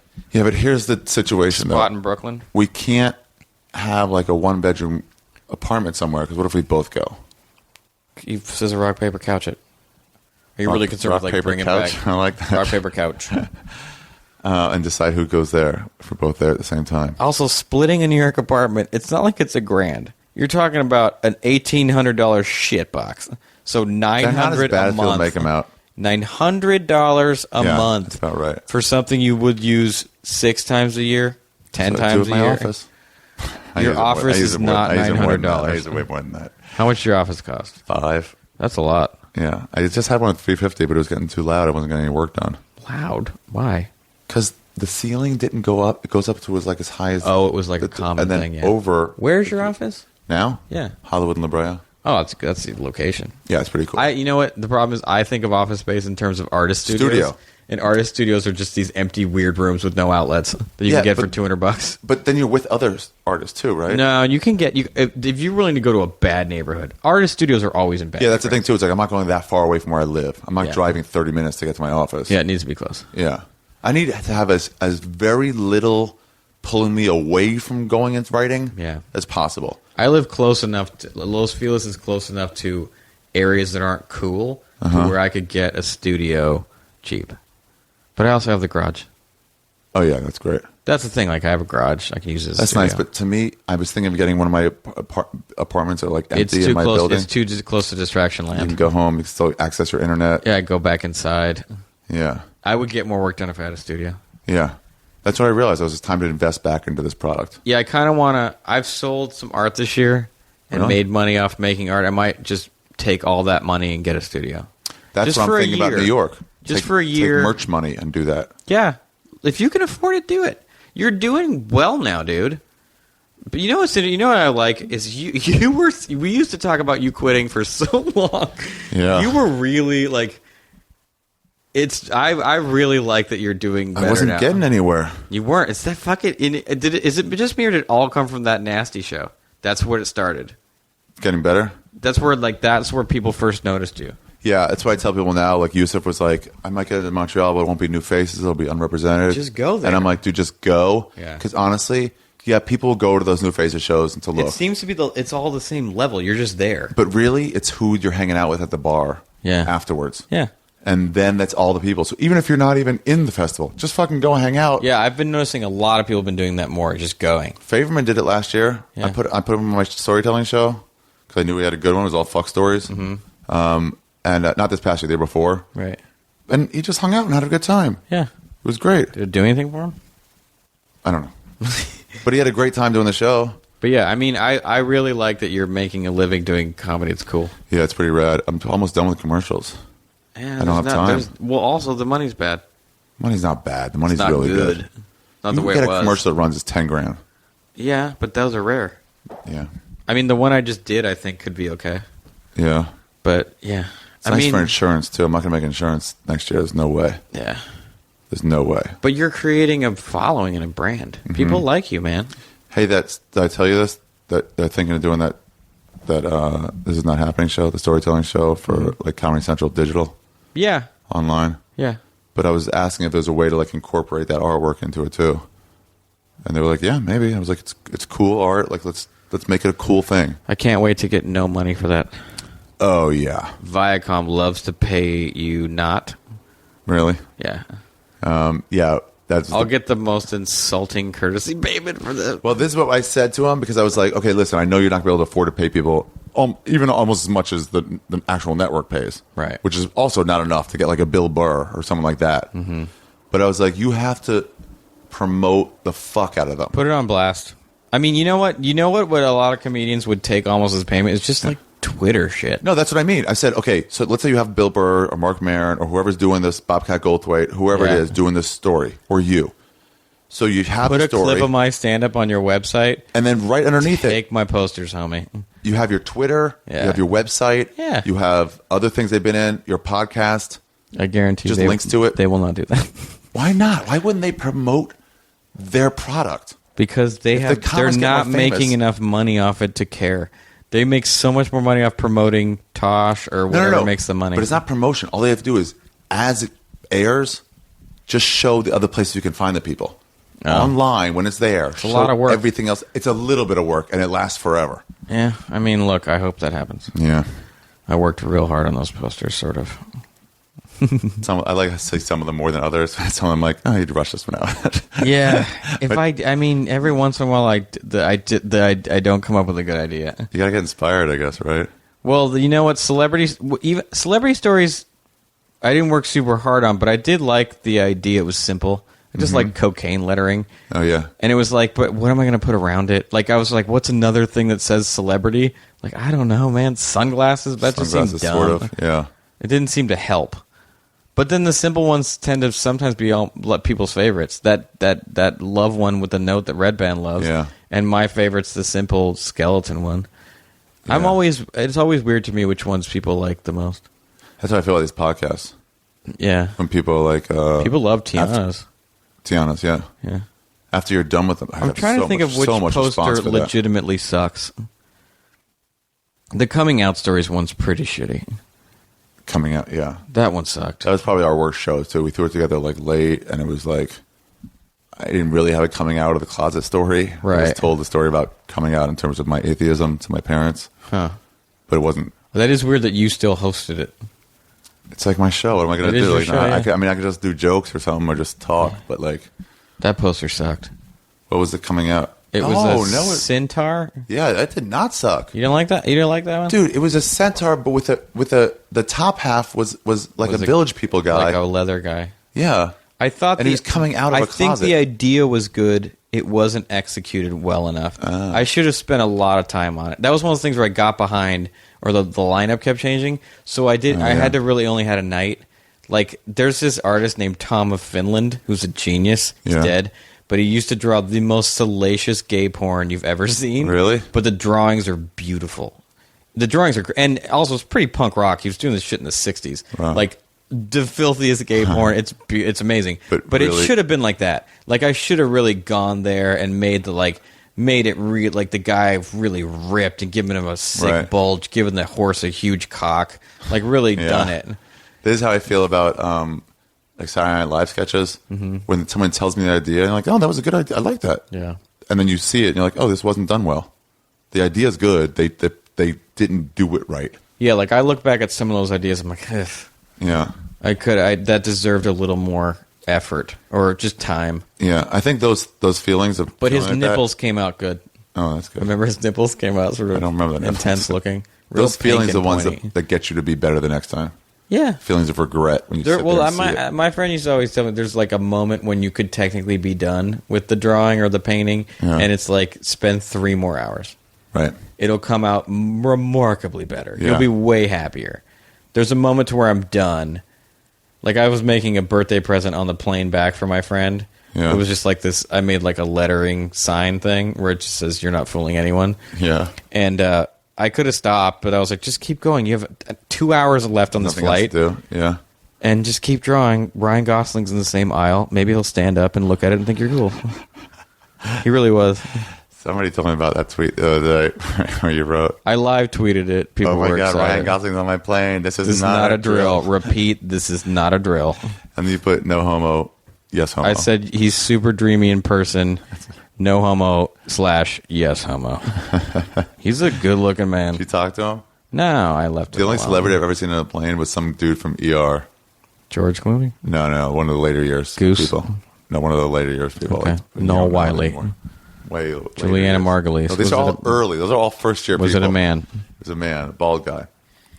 And we started talking about Coke Zero, and it was great until the lady next to me was like, "You're from ER, huh?" Here's the thing about Coke Zero. Yeah, right. What took them so long? Yeah, I don't know. It's fucking delicious. Where was the formula? Yeah. If you'd have done that instead of New Coke in the 80s, we wouldn't be making fun of New Coke still. You know, I still have some not classic Coke, but original Coke. Oh, really? I had 3 bottles left. Okay. I drank 2 of them. So flat. So flat. These long bottles with caps on them. It was really kind of disgusting, but I drank it. Yeah. Ryan Gosling's the Coke Zero of celebrities. He's the co-star of Celebrities. Thank God you're here. Which one's Ryan Gosling? It's in The Notebook. There was a great hashtag on Twitter about Ryan Gosling that Neil Brennan started called it was hashtag Ryan Gosling's an angel. And it was just people writing made up things about him being like great Norris and nice. Thing. But they weren't. What I loved about it was none of it was negative. Oh. Like I wrote one that was like Ryan Gosling gave birth to himself because his mom had jury duty that day. Like they were just these ridiculous things. Like Ryan Gosling encouraged Sapphire to write Push. That's what the Precious was based on. Push. But he's honestly, I met her. I met Precious. Did you? Yeah. Oh yeah, I saw the picture. He seemed like a legitimately nice person. He was like from his beautiful face. He helped a lady like put her bag up, called people ma'am and sir. It was like, you're nice. And by the way, that guy's a humongous movie star. Uh-huh. He is about as famous as you can get. Is he in the one with that chick from Superbad? She was in it with like the guy from The Office. Mm-hmm. Okay. Yeah. He is women freak out over him. I like that preview. The girl was like, "Is your body even real?" Yeah. It's like, what the fuck? And not for nothing, he came from the Mickey Mouse Club. Oh, really? Yeah. Jeez. Yeah. This kid's overcome a lot. Like, no one wants to see the kid from the Mickey Mouse Club, but he obviously is very good. That's why your theory that you had this, where like, unless you're already a name by 30, you'll never be a movie star. Very hard. Yeah. And those Mickey Mouse Club people, they already have the credits going in. It's hard to, well, maybe, Bradley Cooper's a movie star. He wasn't a star by 30. He's a little older than that. It's much easier for men, but it's very difficult. Yeah. Well, also, you have a track record of when they look back and they're like, okay, Tobey Maguire has shown up and done a good job for a very long time. Yeah, so we can trust him. When he starts in his teens, it's like, okay, you were good in the Ice Storm. You were good in this. You were good in that. You showed up and did a good job over and over and over again, repeatedly. So we know you'll show up. You're not a risk. Yeah. My acting teacher told me that. They said as soon as you start shooting a movie, they are in fear of you walking away because they'll just have lost all that money. It is in the millions. Yeah. You can. Well, they'll sue you, first of all, but you could really screw them. Yeah. But these people have track records. It's like, okay, the Mickey Mouse Club kids knew how to show up to work and do their job when they were 8. I'm pretty sure they'll show up and do their job now. Yeah. Whereas you're just hoping this dude's going to show up and do a good job? You're just hoping he'll get it done? There's too much money involved. Yeah, man, that guy didn't do shit much. Well, he's been very selective. He's made interesting films, Gosling. He's in Lars and the Real Girl. Oh, really? No, I was talking about Bradley Cooper. He Bradley Cooper. He was in 46 episodes of Alias. Really? Yeah. I did not know that. 2001, when he was... He's got to be close to 40, though. When he was 26. Oh, yeah. He's been a year younger than me. Time. He's 37. Yeah. I mean, say what you want. Like, I've been doing it a long time. So when you look, like, oh, Kevin's shown up and done his job a lot. Kevin's what? I've shown up and... Oh, yeah. Been to work a lot. At some point. Joey Diaz told me that once. He points like, he's like, you keep doing what you're doing your little ERs, doing your little this, because you're going to have credits. Yeah, you do a lot of guest spots on things. Yeah. It's really been your butter. Well, that it commercials, I guess. It's more guest starring now. Yeah? Because guest starring, you also get residuals. That seems like real acting, too. Well, you got to show up and do it right in the audition. Right. Got to really show up and do it, because they don't have any reason to give you the job. I'm not famous. Right. They get nothing out of hiring me except if I do what they want. But then you actually have, like, scenes, and you get to, like... Yeah, there's, like, 3 scenes. You basically have to show them everything you're going to do in the episode. What do you mean? More often than not, when you go audition for a guest star, it's all your scenes. All of them. Yeah, like, when I auditioned, I was in House. Yeah. And you have to... I was in, like, a bunch of scenes. Most of my audition was most of those scenes, and it was certainly all the important ones. Oh, right. Because they want to make sure you can do those ones. They don't need you coming in and say, "Here you go, here's your chart," and walking away. Yeah, they want to make sure you can do the hardest parts of what they're going to make you do. Oh, that's cool. So you have to go in and do it. Man, I never audition. Hey, you want to do my sponsors real quick? Yeah. Well, which one do you want to go over first? What Amazon are they? Or GameFly? Amazon works. All right. Okay. So I should have told you while we were recording, it would have been easier. Right. But yeah, if you go to my website and AriShaffir.com. You click on the link. The Amazon you go banner. to Amazon from Ari's website, and then you buy something, and he gets snaps. I get snaps? Don't you? What is snaps? Money. Oh, yeah. Snaps? You get some bread. Is that a black term? Yeah. You get Snaps? some cheddar. Cheddar, I've heard. Snaps. My friend used to call it snaps. When he asked for gas money, he'd be like, give me some snaps for the petrol. Whoa, really? Yeah, I was You like know what that. new black term I heard from Ian Edwards? Huh, why are you whispering? Natural reaction to saying black things, even though it's not even bad. Yeah. It's a good What is point. it? Is I it don't going to know. be good? He calls people that he knows fam. He replies to that to me in emails. Short for family. It's just like cuz. Yeah, I'm doing an illustration for him, and he replies fam. I thought it meant more than just person I know, but okay. No, it's like person I'm close with. Yeah. Like you say cuz or what's that, Well, brother? I'm doing something for him that I think he appreciates. Yeah. I love it. I'm going to use it. Let me tell you something about fam? the black community. When it comes to coming up with sayings, they're the best at it, hands down. They create verbal culture that then gets it slowly adopted by everyone else. Yeah. Yiddish had it for a while, but nothing new comes in Yiddish. No, but Yiddish is some good shit. Yeah. Something's a shonda. You're a mensch. An embarrassment, a gentleman. Yeah, I love being called a mensch. When someone Jewish calls me a mensch, I love it. Do you know what shiksa means? Yeah. It's a white lady. It's what? A goy.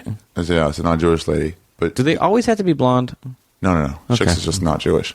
Okay. But my rabbi in Israel told me not to use that word. It's insulting.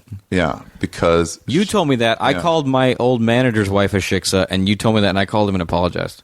But he didn't know. He didn't care. Because to them, it's just like, no, non-Jew. Yeah. Shiksa comes from the word shekes, which is like any of the like disgusting, crawly creatures like a maggot or a worm. Right. Those are all Yipes. that. So you're pretty much saying that about another human, and it's like, relax. They're not as good as What's us. the thing? They're What not do you that call bad. the wig that the women wear? Shaitel? A shaitel. Yeah. And they wear that because if men see their natural hair, they'll be driven to sexual madness? Women have to cover their hair in public. I think that one, the commandment's on them. Mm-hmm. There's a hearing a woman's voice, Kol Isha, Oh, okay. and that commandment is on the men Right. not to hear it. But the women aren't doing anything wrong. If they walk up to you and start singing, they're not doing anything wrong. It's Okay. the man is doing something for hearing it. His job is to like remove himself from the situation. They have Not these a bad, big by the things way, that- not a bad rule. Oh, yeah. And my friends used to say, no way. But they had this thing in Israel. What's the rule with a woman? Her job is to just not let her hair be seen by men who aren't her husband. Or her husband or family in public. In public. Yeah. So when they go out to synagogue, they usually have little things on their head, a hat. It's a wig. Wigs came later. Oh, okay. Those are good looking. I didn't know they were wigs. It gets weird because then people are like, well, this hair is better than their hair. Oh, They yeah. get real wig hairs. It's still attractive looking. And the way they say it is, at least they're not attracted to your hair. They're attracted to something else. Wow. It's like, yeah, I'm attracted to you, but it's just your hair and it's not yours. Right. But they had this big telethon where the head rabbi in Israel, the head Ashkenazi rabbi was there. They incorporate all of them. And they were going to have a singing portion. Some lady or some band was singing. And he had to just politely stand up and walk out of the telethon until they were Was done. that the Chabad telethon? It was in Israel. It was something else. Okay. You ever watched the Chabad telethon? I have never watched My it. friend Max Greenfield, Yeah. he lived across from the Chabad house. Yeah. In West Hollywood or whatever. Yeah. And he told me his dad came over once and he was like, a lot of action going on over there. Like it's hopping tonight. It just like big decisions are being made over there. Some serious stuff. Chabad's powerful, man. Really? Do you know what the Hatzalah is? The like security force that's in the neighborhood? No. They're like it's like What's it called? the Hatzalah. Okay. I believe that's what it's called. It's like a private security firm, and it's like they look like cops. They drive around that neighborhood, and I've always wondered. They just protect Jews? Yeah, well, I don't think it's all Jewish people live in that neighborhood. It's a lot of Orthodox Jews in that neighborhood, and I always wonder if you live in that neighborhood and you're an Orthodox Jew, do you call the cops first or the Hatzalah? Depends what you need, I guess. I think it's crime related. Man. This isn't just helpful. It's not like guardian angels. This is how the Crown Heights riot started. Was there was a Jewish ambulance service. Okay, and they wouldn't. Somebody hit two people, a little black girl and a little Jewish boy, Right. and they picked up the Jewish boy. Oh dear Lord. Yeah, Ugh, come and on. it just started this riot. It lasted for like I don't know how long. You know, a month ago, the Israeli Minister of Defense said that Israel's a whites-only country. It's really weird because there's a ton of fucking black Ethiopian Jews. Yeah, that's not Luckily, a smart thing to say. And by the way, Ministry of your whatever- greatest ally in the world is America, and there's a black president. Yeah. So he's not allowed to visit? No, you can visit. I think the guy was saying he's just some dude. The only people that really matter there. Defense. Oh, really? Yeah. Yeah, but he doesn't know anything about who should live there. He's the Israeli Minister of Defense. He works for the army. That's high up, dude. Yeah, it is. He obviously is high up enough for someone to quote him. I wonder if they told him, like, hey, shut up. Well, there was a new law. They passed a new law that was like, they're allowed to pick up non-Israeli citizens and detain him for 4 years without trial. Ooh. It was a rough one. Wow. You gotta love the Israelis' moxie. They're just like, we are gonna do this and fuck you. Yeah. Their police, by the way, joke. Really? They're a joke. They're laughable. They're constantly losing prisoners. They lose prisoners in transport, and the army has to come in and refine the prisoners. How is the army so good and the police is so not good? They don't worry about the police training too much. I don't know. Did you tell me that the rule about not being able to be buried in a Jewish cemetery if you have a tattoo is a fallacy? Yes. And that is true? Yeah. Okay. Here's why. There's no such rule as a Jewish cemetery. There's no such thing as a Jewish cemetery. There are Jewish burial procedures. Mm-hmm. Where you have to throw the dirt on? What? Where you have to shovel the dirt on them? Yeah, there's that. I did that at a funeral, man. That was intense. Oh, shoveling dirt on? Yeah, man. Yeah. There's something very... For 7 shovels, do something. There's something very, like, final, like our friend is gone, like this person we loved is gone about it, but it was also very intense. Wow. It was very hard for me to do.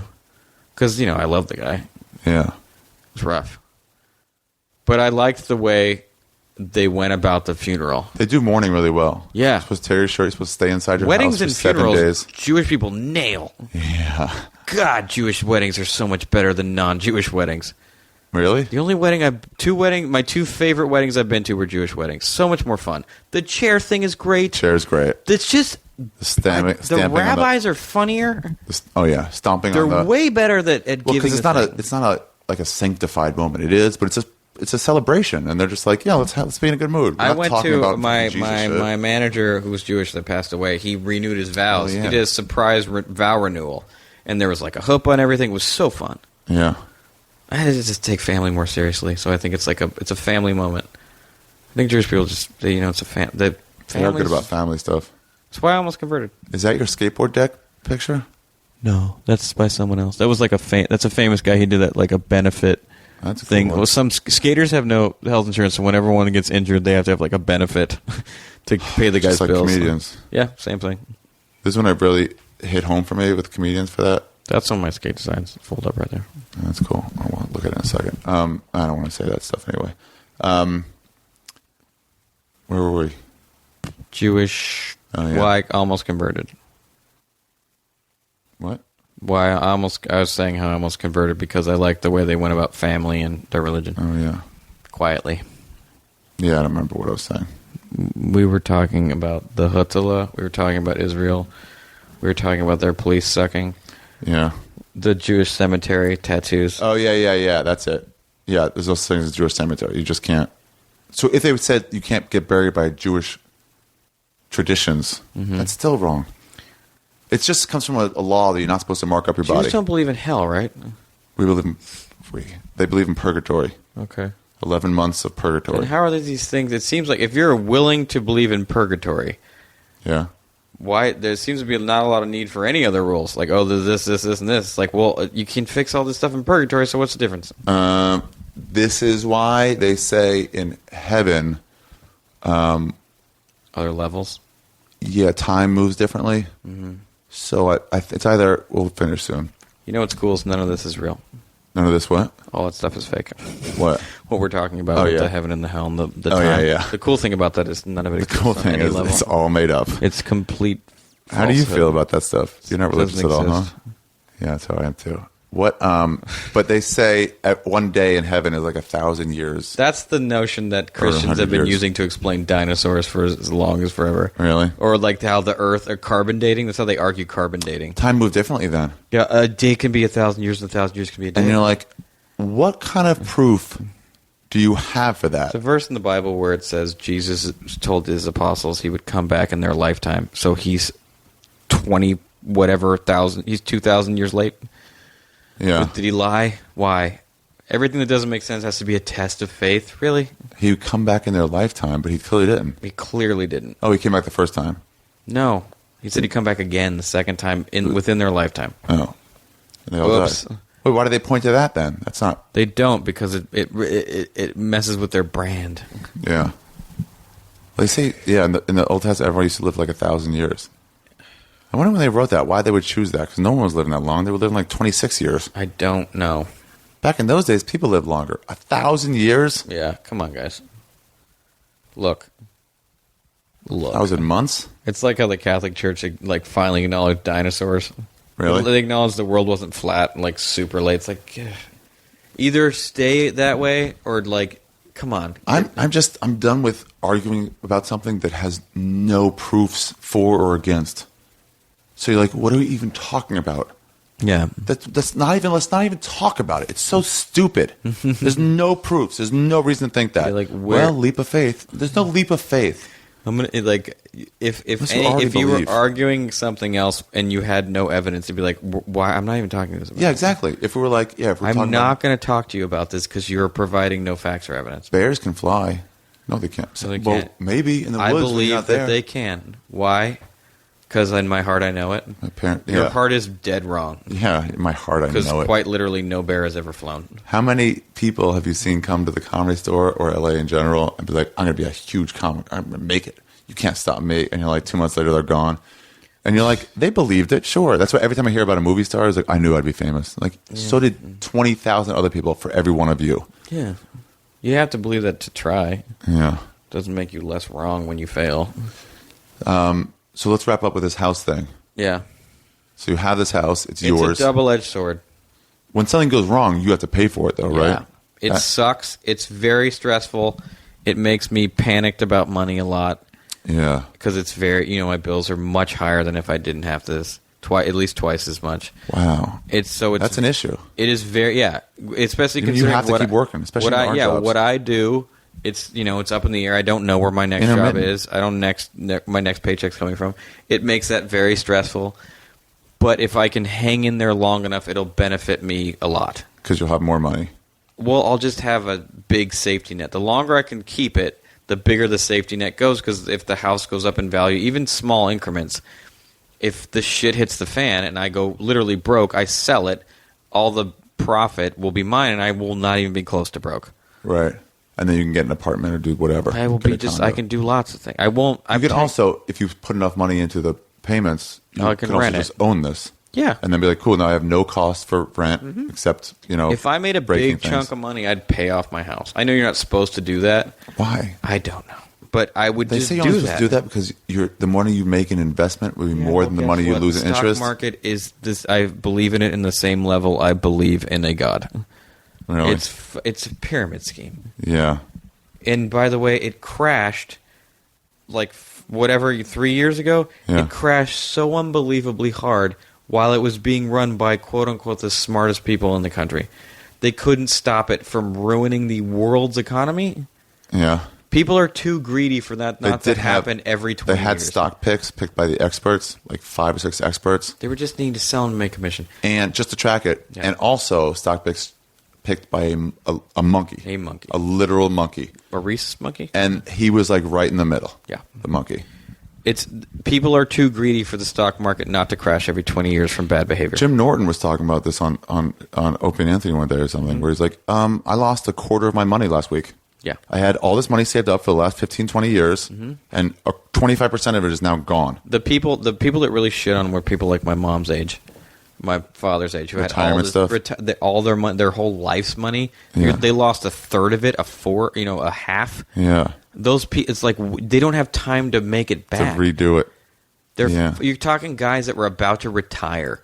They're like, all right, I'm going to die at my desk instead. Fuck that. Because a bunch of greedy pieces of shit. 20 million wasn't enough. They wanted 50. Sock drawer. Well, then, but you got to do something with it. What are you going to keep it in a bank? You got to do something. These people were already rich. They were just trying to get cartoonishly richer, and they did it at the expense of normal people, school teachers, people that put money into mutual funds because they were told 401ks that got obliterated. So guys that had $20 million could have 40. It's bullshit. Wow. They literally ate the middle class and shit them out. I hope they die 1,000 deaths. It's all It's a million Bernie Madoffs. They fucked us. And by the way, and they were the ones who got all the stimulus money they gave the money back to the people that screwed us to fix it. Yeah. It's garbage because they were too powerful. They're the only ones that knew how to fix it, supposedly. It's right. bullshit. The funny thing is that people all wanted their bonuses and stuff. And then everyone's like, bonuses for what? You did a terrible job. Yeah, but it's written into the contract. Yeah. No, fuck that. I'm not a Tea Party guy. They scare the shit out of me. Some things you gotta like. The one thing I respect about them is where they're just like, how about this? Burn it down. Burn what down? The government. They're like, start over. It's fucked. Break it up and start. I'm like, yeah, man. It's a total mess. So let it fall apart. Let it literally fall apart. My friend said this. It's a broken system. That said the dead cat bounce and the whatever. Mm-hmm. He said these ups and downs are part of the economy. Yeah. And for you to put stimulus money in there and try to get it back, it's like you're going to make it worse later. Yeah. It's supposed to move up and down, and overall the flow will increase. Well, here's the thing. Economists and stock people love dips in the market because that's when you make the most money. Mm-hmm. When the market hit the floor, the smart stock people were borrowing money to invest because everything had to go up. Right. So they made a fucking killing. Right. The last 3 years, people have made stock people have made a killing of just things slowly going back up again. I missed it. Oh yeah. Guess what? We'll miss it every year. It happens until we're dead. We'll never have the balls to get in. We'll never do it right. We will lead lives of quiet desperation until we die. Yeah, that's what I say. I have a joke now where I'm like, I'm gonna die in an apartment building. That's my Lord of the Rings story. Nah, I might not. you might die you're gonna die in your own condo in Studio City. In Studio City. Yeah. Ugh. Do you worry about what your neighbors are doing? Do you meet your neighbors? Do you friends with them? Yeah, I know my neighbors. My neighbors are cool. The place next door, the guy, it's actually sad. He had to. The place is foreclosing because he ran out of money because his wife was dying. She died, and he spent all his money trying to keep her alive. She had cancer, so he just lost his house. Ugh. But yeah, that shit matters. My neighbors, when my house, there's a God. Well, yeah, totally. That's fair. Jerry, who was super nice. When my a delivery truck knocked my transformer off my house, it was like a huge explosion. And we didn't have power for a month. Jerry let me use his electricity. How? I just plugged an extension cord into the back of his house, and he powered the entire construction crew at my house for 2 months. He didn't even ask for money. We gave him like $300 to cover any extra costs. That guy deserves to have his wife die of cancer. Super nice guy, father, daughter. What the hell? Yeah, that was a test of his faith. The guy's a devout Christian. What was that? Why does he deserves that? Fuck yourself. Well, God works in mysterious ways. How come you could say, see, God has a plan for me every time stuff works out? In mysterious ways? Is he a spy? Is he a magician? Yeah. It's a sign. You know who works in mysterious ways? Criminals. Yeah. If you're doing something fantastic, you do it out in the open because you have nothing to be ashamed of. Yeah. But my neighbors, when my house was done, because it was new, my neighbors were juiced. Really? Because it makes the neighborhood their property better. Go up. Yeah. Yeah. Because people drive by, they want to live in the neighborhood, right? With like nice his house is houses for on. sale. Someone wants to buy his house, they look at my house, they go, that one's cute. That person's trying. That's what you want for your neighbors. You want them to be trying to keep it nice. Right. Yeah. That's why they have those homeowner rules. Like, some neighborhoods lawn have has to be super mowed. intense keep your lawn green shit. Who's that a picture of, by the way? My dad. Which picture? The one in the frame. My dad. He's got the poppy. Is he Canadian? He was hiking in Canada. Oh, okay. Man loved cool. to hike, apparently. He loved it. Dude, I went camping this weekend. The woods doesn't agree with me anymore. Because of that? Yeah, it's weird. I get a weird feeling when I'm in the forest. Really? Yeah. Well, I definitely thought about it because now I know somebody who, something. Bring a compass. But we went with a bunch of people. Yeah. And when it was warm. Yeah. And not a crazy, big place. But at night it gets cold. Yeah, but there's 1,000 different trails that go different ways. There's those tinfoil blankets. You should have those. Really? And a fucking signal flare. Yeah. Pack that shit, man. Pack that shit. You never know. But people always shit on people for why do they wander off by themselves? But then you realize where you camp out, that's next to everybody. Yeah. You got to wander off by yourself. Yeah. Like, Camping in a that's the point of campground hiking. doesn't feel like anything. No. The whole point is to get where you can't see any people. Can't see anyone. And you're like, holy crap, I'm within nature. Yeah. It makes you feel like you're a part of. We walked out, me, Madonia, Ryan Mervis, and Matt Egger. Where'd you guys camp together? Yeah. Weird. 4 other people, too. I like that Madonia kid. You like him? He's a good dude. Yeah. Weird. Good. Willie freaked out. Really freaked out. We were all taking drugs, too. Taking mushrooms. Obviously. It's a weird place to take drugs. Well, that's the weird part when you're in the campgrounds. But once you wander away, then you're like, oh, we're out in a you giant don't realize field. how dark it is. It gets full moon. Okay. It's really well lit. But real quiet. Mm-hmm. Kind of weird quiet. I look, you know what's, I love the forest. I love it. It's beautiful. Like, to me, okay. You just feel weird about going there now? It just feels weird. Well, especially when it's cold. I don't like being around snow. But like when I'm alone, I don't believe in like a bearded man god who makes your decisions for you. Yeah. But when you're like alone in a beautiful forest and you're like, you realize you and that tree are made of the same shit, you're like, all right.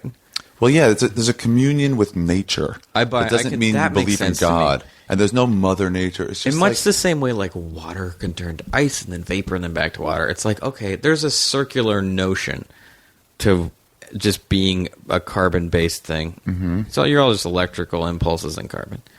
That's what all of us are. That's what? That's all what all of us are. Yeah. Carbon-based organisms. That's where you're like, okay, you make eye contact with a deer. Yeah. Like, shit, man, this is badass. I saw 4 deer. I was walking away from everybody for a little while. I don't respect anyone that doesn't want to live in the forest to some degree. If you don't want to check out of like city living, once you get away, that's the with a boat. Get away. If I don't have, boat's another same thing. Ocean. If you don't have like oh man, I just want to like live in a treehouse. I don't get you as a human. Why do you want to be surrounded by other people's wants? And I saw this thing on somebody from Vice magazine, some photographer took acid, went to the dog show, went to the whatever. It's the first time he took acid too. Right. And he was like, it's weird because I wanted to get away from everybody, but this is New York. And there's nowhere you can be all alone. There's nowhere there where you can be all alone. Oh, in New York? Yeah. Yeah. Well, that's what people like. Yeah. I mean, there's your apartment, but it's really you're still around people. Yeah. You're just never alone. Yeah. In cities in general, but it's I mean, nice I've lived in places like where I didn't know anyone. Like I lived in Vancouver and I didn't have any friends. Oh, yeah. And that was weird because I was alone so much. Even though I was around people, I didn't have anyone to hang out with, so I would just walk around the city alone. I didn't have just. And how was that? It was awful. Awful. Well, I'd get too much alone. Well, you go 3 days without talking to anybody. Yeah, so you end up talking to waiters and stuff like that just to talk to a human. 1 or 2 days is okay. Even that, you get a little weird. Really? Yeah. You haven't you realize you haven't opened your mouth. You haven't said a word. So then, when the first time you talk, you're almost bad at it. I went through a long period where commercial auditions. Whatever my first line was in the commercial audition would be my first word of the day. Yeah. So it'd be like 2 p.m., but then I'd be like, Pringles. Oh, Pringles. You have to talk in the car, get the tongue moving. Like before you answer the phone, do you ever do that? Where you go, know you're tired, so you go, hello, hello, hello, hello, hello, hello. I usually make a coughing sound. Oh, really? Just get it out, But yeah, you can get weird when you're alone for too long. Yeah. Start fucking your hand too hard. that if I masturbate too much, I feel weird. Yeah, you can overdo that too. I'm like, ugh. Well, yeah, you're just like, what's wrong with me? Yeah. Like, is this my only entertainment? Go outside, see a movie. I used to motivate myself when I was writing papers in college. You get to jerk off at the end? Every hour. Yeah, every hour. Every hour. Dear God. Just keep going. I've never gotten past 4 in a day. I did 7 that day. That's by the end. It's not even fun. Yeah, it's not good. It literally hurts. What? Do you have any last words about fucking house ownership? I remember who that girl was. By the way, what girl? When Nicole Isha, the voice of a woman. There's a song by Vanessa Paradis. Johnny Depp's wife. Oh yeah, and she not sang anymore. They broke up. This version of "I'm Waiting for the Man." Oh really? And it was so, like I'd listened to it on my iPod back then, on my Sony Sport Walkman, and with auto reverse, and I'd be like, "Oh my god!" It was so sexual. I was like, "Oh yeah, I totally get this law now." Yeah, I totally get it. Yeah, like that's someone you want to fuck just by her voice. There's some voice. Johnny Depp married her. Yeah. Wow. They're broke. They're getting divorced. Yeah, they're together a long time. He's got to get someone younger again. Maybe, I guess. Everything breaks up. If you're gonna, I'll tell you this about buying a house. Yeah. If you're gonna buy a house, if you don't have 20% to put down, you're fooling yourself. If you don't have 20% to put Yeah, down, that's a danger. That's plus with whatever left over. Yeah, you gotta. I mean, it sucks, but like You have to have 20% that you can afford to put down. I mean, the thing is, living in Los Angeles, it's so much. It's just different because things here are so much more expensive. So, but and housing. Don't be house poor. And House also, poor, that's a term. Yeah. People who have no money left over. Also, don't attach. I listened to this thing, and this lady was talking about like having to sell your house. She's like, don't. It's not an emotional fail. People see it as such a failure. It's just a thing. If you have to sell it, sell it. Oh yeah. Don't attach too much like emotional My kids were born here. satisfaction. Yeah, who cares? No, they weren't. They were born at the hospital. I drove by my childhood house the other day, and I was like, I don't give a shit. Really? It's the fucking building. You see it a lot, huh? Oh, is it an apartment? No, it's a building. But I drove by it. I was like, so. Wow. I mean, I remember stuff happening there, but like, okay. It's not, it doesn't make you like more interesting or better or more accomplished to own a home. So don't overextend yourself to have that accomplishment like it's going to make you happier. Yeah. It just doesn't. This house has been a ton of stress for me. It's been a ton of stress. From the start? From the start. Yeah, there's no way you would do this again. You don't really Not need in the same dogs way. in your house. But you didn't have dogs back then. No, I didn't. You had Not a in the few same cats. way. I mean, it's not like I didn't necessarily. I was cats? unlucky. What are the cats? I don't have a Celia's cat. cats? Those are Celia's cats. Oh, okay. I was just unlucky. Yeah. I made him. I mean, you could say I made a mistake. Yeah. I should have, but I wanted. But it's really not mistakes. It's just this like neighborhood. man. I didn't know I could. This neighborhood was more a neighborhood I didn't think I could afford. Yeah. So I was excited to live in this neighborhood. It's a nice neighborhood. Yeah. So like I don't know, but I wouldn't buy a house I'd have to tear down. I would have been way better off. Oh yeah. But it's just don't. It's not. It doesn't make you better. Do you feel better than other people? No. You don't. I think when I first bought it, I wanted to, so I was like, oh no, but like I don't feel better. I felt. You don't feel a sense of like when you see someone in an apartment that you're like, no. It's just you live there. I live You know here. how many people in apartments are way more successful than me, are way better. It's 30. Think in the terms of comedians we know, Oh yeah. or that are comedians that are known. Dane Cook lived in an apartment till like 2 years ago. Yeah, they only kicked him. He tried to sue them to stay. Why? Did they kick him out? He wanted to live there. Why They they kicked him out because his dog shit somewhere. Oh, yeah, I think they just yeah. wanted him out. But like, dude, you know how many huge comedians live in apartments that I would kill for their career? Yeah. But like, I have this house. Does that make me cooler than them? Not even close.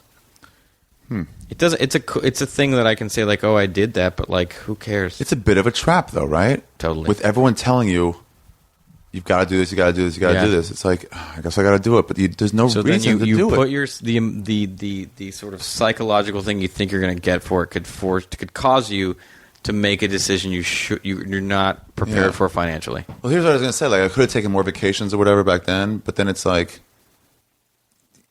there's a sense of ease that comes with knowing, like, all right, I'm 6 months to a year or whatever, Yeah. 2 years, I'm good for that. Yeah. So I'm not worried every day I have about like when's my check coming. whatever 11 months of money now, and that calms me. I don't have Okay. to freak out. But like I would have 3 years worth of money, and that would make me a calmer person. That would probably be a little happier because I'd be less stressed out. Stress makes you Right. unhappy. So if it's going to stress you out, like, do you want to be happy or have a house? That shouldn't even be a relatively hard decision to make. Be happier. Just do it. I mean, you and I Yeah. both went through severe bouts of depression and had to go to therapy. You have Yeah. to decide to be happy. Make happiness make being happy a goal. You know what Ryan Parsons tells me? He's just like a MMA manager. But he says he does this thing where in the shower every morning, he just says 5 things out loud that he's thankful for. And he'd be like, you'd be so surprised how much it can bleed over into your life. Neil tweeted like a couple weeks ago. He goes, "Meditation is the Yeah, he's big on meditation. queerest thing that has helped me an unbelievably huge amount." Yeah. He I told mean, me a little about it in therapy has Montreal. helped me tons. I How long can't have you even been going to therapy? 6 months. Can I suck your dick? Sorry. Okay. That didn't seem I right. love therapy. I love my therapist. I love going. Boy or girl? Girl. Yeah. I tried a couple girls and then a boy worked better for me. My therapist is awesome. She argues with me, tells me I'm wrong. Like, Really? we get into it. But like, someone asked me, "What's your 5-year plan?" And I said, I'm going to try to be happy 5 years in a row for the first time in my life. Wow. Like, come on, all that shit I Yeah. used to care about is Well, dumb. he said this. If it was like you would just be like, anything you'd be thankful for. It's like, oh, I have a full tank of gas. I don't have to fill up gas today. When I think about how lucky I am, it's compared to what other people have to go through. I fucked this hot girl. It's crazy. I did whatever. I get to do stand-up in front of people. I get to act as a living. Yeah. I get to draw stuff for money. Get to do skateboard designs. Like, that's intensely lucky. Yeah. I'm unbelievably lucky. And if I don't, like, realize that and let it make me happy, I'm an asshole. I'm probably like you, where I... Definitely like you. I do stand up for free most of the time. Yeah. And I don't mind. I like doing it. I don't like fun. that it's free, but I like it. It's almost free. It's nothing to do with my love of stand up. Yeah. So then if you can actually make some money, it's like, oh, even better, I guess. When I get paid to do art, I'm like, I am beating the system today. Yeah, because that's what you like doing, right? Paid to act, paid to tell jokes. When I've gotten like more than $1,000 for telling jokes, I'm like, holy shit. Yeah, it's pretty crazy. This is crazy. My first time opening for Joe Rogan was in Denver. Was it Denver or Boston? But I think it was Denver. And such a fun week. Have you ever done that? Denver Comedy Works? No, people swear by it. Yeah. That's where I taped my album. Okay. That you made the cover for. Bang. Synergy. Synergy. At the end of the week, I'm just so happy. And then Wendy, the owner, came in and was like, hey, you want to come to the office and get paid? I was like, oh, yeah. I get paid. Yeah, and it was like $500 or something great. Yeah, man. And I was like, this is amazing. Yeah. It's great. We're both extremely lucky. And it's like, if I'm going to just walk around miserable, considering how much harder some people have it. Yeah, it's hard, though. I'm a worthless piece of shit. It's hard, though, to tell yourself to be happy. It's hard to tell yourself. Especially I think you when just depression's decide. You just like, I'm going to not. Well, see, I used to have the control over myself to do that. Where say I'm gonna not be in this bad mood anymore. Yeah. But with depression, it was like I was totally unable to talk myself out of it. That's when I realized I needed help. Is like stopped being able to make myself not feel completely worthless. I couldn't fix it. I would always say it like this: like it'd be a beautiful 73-degree day in February, in LA, you know. And normally I'd be like, this is awesome. But I'd be like, oh, I got to stop for gas. I hate stopping for gas. It's so annoying. Yeah. It's not that bad, but that's all I could think about is this annoyance that I have to do. Yeah. Man. Instead of just be like, well, I'm filling up my gas in beautiful weather. What I realize is if I try like 10% harder, 20% harder at everything in life, the yield is crazy. Massive amount, yeah. Just try to be nicer. Yeah. Try to like do something to be a little more caring or nicer to somebody. The yield is shocking. What do you mean? Like be more romantic with someone, or like do something sweet, or like go out of your way for someone. Yeah. Like do something you didn't have to. Yeah. People fucking remember it forever because most people don't do that shit. Most people don't do it. Like, yeah, I'll help you. Yeah, I'll say something to this person. Yeah, I'll do this thing for you for free. You know what I started doing? Letting when I go out of town now for extended periods of time, I'll let Tebow take my car and I'll let Ed Edgar stay at my place. Yeah. Because for a while I was like, no, nobody's touching my thing. But then it's like, let them enjoy it. What things do you have that are so sanctimonious? And what's going to happen if you break something? You know how dirty David Taylor leaves his house when he's done with it? This house? Yeah. Oh, really? I mean, David's a dirty dude. Yeah. But like, you think I'm like, ugh. You know how nice it is that I can have someone watch my dog that my dog likes, so I know it's not going to be stressed out and sad. Yeah, so it's like, obviously I don't want my place to be dirty, but the pros far outweigh the cons. By a mile. And then just don't even think about the cons because you know they're outweighed. And by the way, you know what happens when you're in a better mood? You're more successful because people like working with people that are in better moods. Look at David Taylor.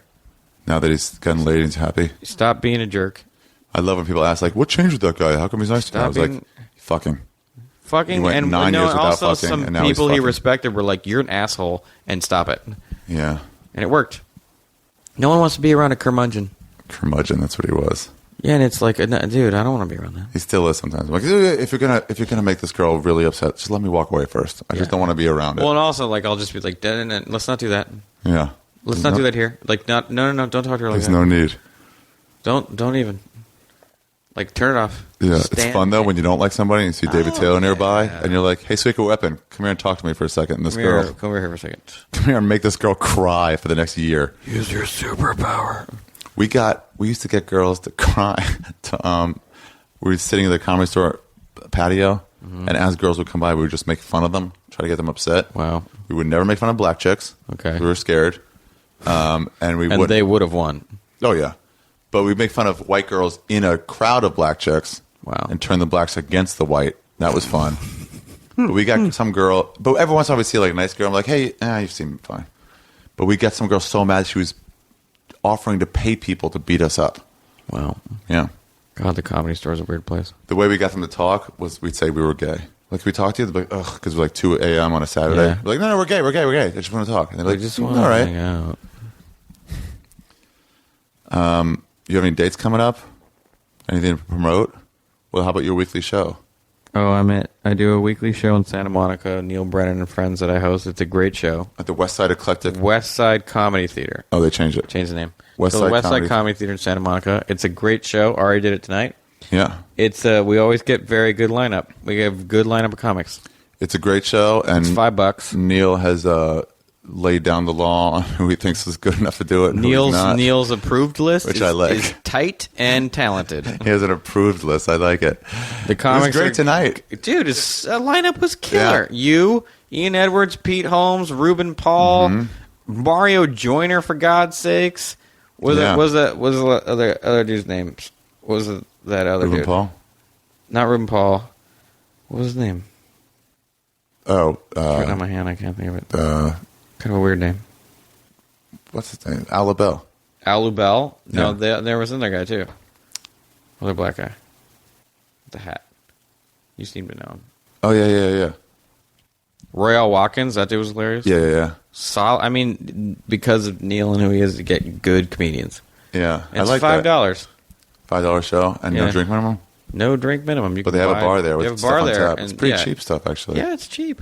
That shows a good value, actually. Sundays. So all the West Siders, Sundays. Yeah. I think I'm there on the 13th. And you're always doing different material there, too. New jokes every week. What's the Comedy Central thing? I'm doing a showcase there on the 13th or something. For Comedy Central? For Comedy Central. What are they going to put you on? I don't know what it's for exactly. It might be for whatever their premium blend is now. Justin talked to somebody at Comedy Central. Justin Martindale? No, my agent, Justin Ed Brook. And he was talking about me. Mm-hmm. And they were like, whoever was there was talking to him. Was like, and they were like, you guys have never used him. And he was like, oh, we've never put him on a show, I'm sure. But he's done stand-up. He's had a half hour or whatever. And he goes, no, you've never used him in any way. Yeah. And they were like, he doesn't have that or that? No. Like, we only gave him, like, premium blend. It's like, no, you didn't give him that stuff. Premium blend. Didn't give him Live at Gotham. And they're like, really? I think some of us just slip through the cracks. All the Comedy Store people. Yeah, they don't go there. No. But now, I mean, the nice thing is now when I get seen by the people who are like, you really have it? Okay, well, like... Really what? They like, I did a showcase and they brought me in for a meeting and they were you're on our radar now, we like you, so I don't know. They have a cool staff of people there now. A lot of that's Jordy. Yeah. Jordy has been a big part of, like, making them aware of guys like you and me that,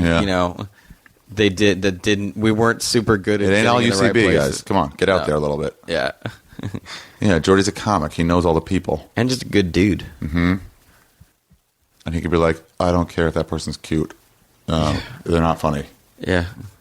Or they are, or whatever it is. I mean, I've been at it a long time now, but I do well now, so it's nice when people see me. It's funny. I'll go to clubs sometimes on the road now, and I've really only been headlining for like a year. Yeah. Year and a half. I'm in the La Jolla Comedy Store and little things here or there, but nothing. And I get in, they're like, "You're good." Yeah. And I was like, "Who'd you think you were booking?" And they're like, "Some new person." Yeah. That's the thing. Like when people see me, they're like, "Oh, that guy's good." Yeah. So they hadn't seen me, which is my fault. They hadn't seen me, but I'm good now. Yeah. Which I was talking to Neil about this. Like getting good at stand-up is just about the most satisfying thing in the world. Getting good at it. Where you're like, "Oh, I'm not gonna bomb," and if I can fix. I have enough jokes to where I can fix anything. I'm still really insecure, so if somebody's going up and they're witty before me, or they're doing well before me, I'm like, oh, or they're real physical before me. I'm like, there's literally no way this is going to go well for me. And then it does. But then it always does. Yeah. Because like, oh yeah, I've been doing this for 13 years. Mario Joyner was actually saying that one time he did the show in Santa Monica, and he was like, anybody can follow anybody if you're good. Just go tell your jokes. Yeah. It's like, oh, a good comic and then a good comic. If you're a good comic, just go tell your jokes. Yeah. Just never try to like ride their wave. Just build a new wave. Watching me, yeah. Just go up and acknowledge that they were good and then be good. Reggie McFadden told me that. Mm-hmm. It was right when Charles Fleischer was coming back to the store. Right. Were you there before he came back or afterwards or during? I don't know. He was always there when I was there. Okay. For like a couple years, he wasn't there at all. Then he came back nonstop. And he's really hard to follow. Yeah. Because he's doing a lot of crowd work. Yeah. Really ended with like a harmonica set, tying back in all the crowd work. Yeah. And he would also, in the original room, he would turn the lights on. Yeah. So he could see everybody. And the lights would go back off after he was Just done. more of a thing. And it was 30 minutes instead of 15. And sometimes his 30 would be like 50. Mm-hmm. So it was just like it was hard to follow. So we're talking about who the hardest people to follow was. One was like Mike Marino at a cop convention, like certain places. We asked Reggie McFadden, like, who do you least like to follow? He goes, oh, nobody. I'm like, yeah, I know. Obviously, you can follow anybody, but who do you? He goes, I don't concern myself with it at all. All I see it of is as that's my time on stage. Mm-hmm. So I'll do with it what I want. I don't. And the crowd probably sees that in them. Yeah, it's just a confidence. Mooney doesn't worry about who's on after. I learned that by watching Cap, where he would go on stage after someone like Bobby who killed. Yeah. And he would go up on stage, and he wasn't famous. The first 20 seconds were legitimately boring because it was just him going, fuck yeah. Uh-huh. How's everybody doing? All right, well, And you could see the crowd be like, oh. And then he would just slowly, he'd tell the first joke that was good, second joke that was good. And then they would just, third joke. By the fourth joke, he was killing. Yeah. It's funny now. I won't follow Bobby or anybody like that. Yeah. I learned that by following Ingram, too. Oh, yeah. Well, for a while, it was me, you, and Rannazzisi. We were the only ones that wouldn't refuse to follow Ingram. But like refuse. I couldn't, he was doing really energetic, fast crowd work. Yeah. So it's not like I was going to do that. So I would the first 2 minutes of my set were sacrificed. Yeah. But then I started them up again and had a good set. Just technical skills. Just don't look scared and tell your jokes. Yeah. If they're good jokes, people will laugh at them. That's the thing is people are like, it's like you think like you degrade your jokes. Like, oh, because of the way the crowd is, this joke that works all the time will suddenly stop working. Well, if you've written a joke that works all the time, it'll work well enough to continue doing well. So just tell it. Yeah. Tell it like you mean it. But yeah, imagine the people Mario Joyner's had to follow in his career. It must be crazy. Comedy Cellar people. Oh, yeah. Murderers Row. Row. Night after night. I realized that about the Comedy Store, too, at some point. I'm like, these are some of the best comics in the world. Like, every night. A lot of really good comics on those lineups now. Yeah. Like, these are the A-level headliners now, and it's these one are after all another. Headliners, and they're coming in, and they're good. Yeah. You're on a good lineup. Some people are on the lineup. Some people. There's obviously a few suckers, but there's that at the Comedy Store, too. Some of us don't get on the lineup. Oh, you don't get many spots, huh? No, not really. How many spots do you get now? Maybe one a week, if that. And opening only still? No, I'll get a Saturday at like 10:45, 11. But I don't even get that much lately. I might be done there. It just doesn't seem. You got to have the thing which you're not willing to do is go yell. Go yell. I'm not a yeller. All I do is do well on stage and have TV credits, but apparently it's not enough. So you got the West Side, what is it called? West Side Comedy Theater. West Side Comedy Theater. Your Twitter is Kevin G. Christy. At Kevin G. Christy. And Kevin G. What else you got? You still I'm on a Broken show. Wrist projects and stuff? No. I'm on a new show called The New Normal. I'm in episode 2. I'm supposed to come back and do some more. Okay, that's cool. And I'm supposed to do a movie in January. What about, for what? It's Dove Davidoff partially is doing it. It's based on his kind of life growing up in a junkyard. Stars Renee Zellweger. Really? Mm-hmm. Oh, that's pretty big for Dove. Her brother, yeah. And you. Mm-hmm. What was I going to say? Where's your art stuff? Can I find that online? My website, kevinsayshi.com. My name was taken. My art right now, if this goes out in the next week. To that? Yeah, my art, if this gets edited in the next week. It will not. Okay. My art was at a place called Family. Oh, that place? Oh, really? Yeah. But, is there another group show there? No, it was just all me. Oh, nice. Yeah. When is it? How long is it going to be there? I'll go. It might be up for another few weeks. 2 weeks. I'll go by there. Yeah, it's still I went to buy one of Ashley's pictures over there. Mm-hmm. Just like without telling her. Just figured I'd just go get it. Right. And the guy was like, just because she had told me what she usually charges. Right? Yeah. I think I was like 2, and I was like 2. That's pretty cheap. Yeah. And he goes, yeah, you're interested? I'm like, fuck yeah, very interested.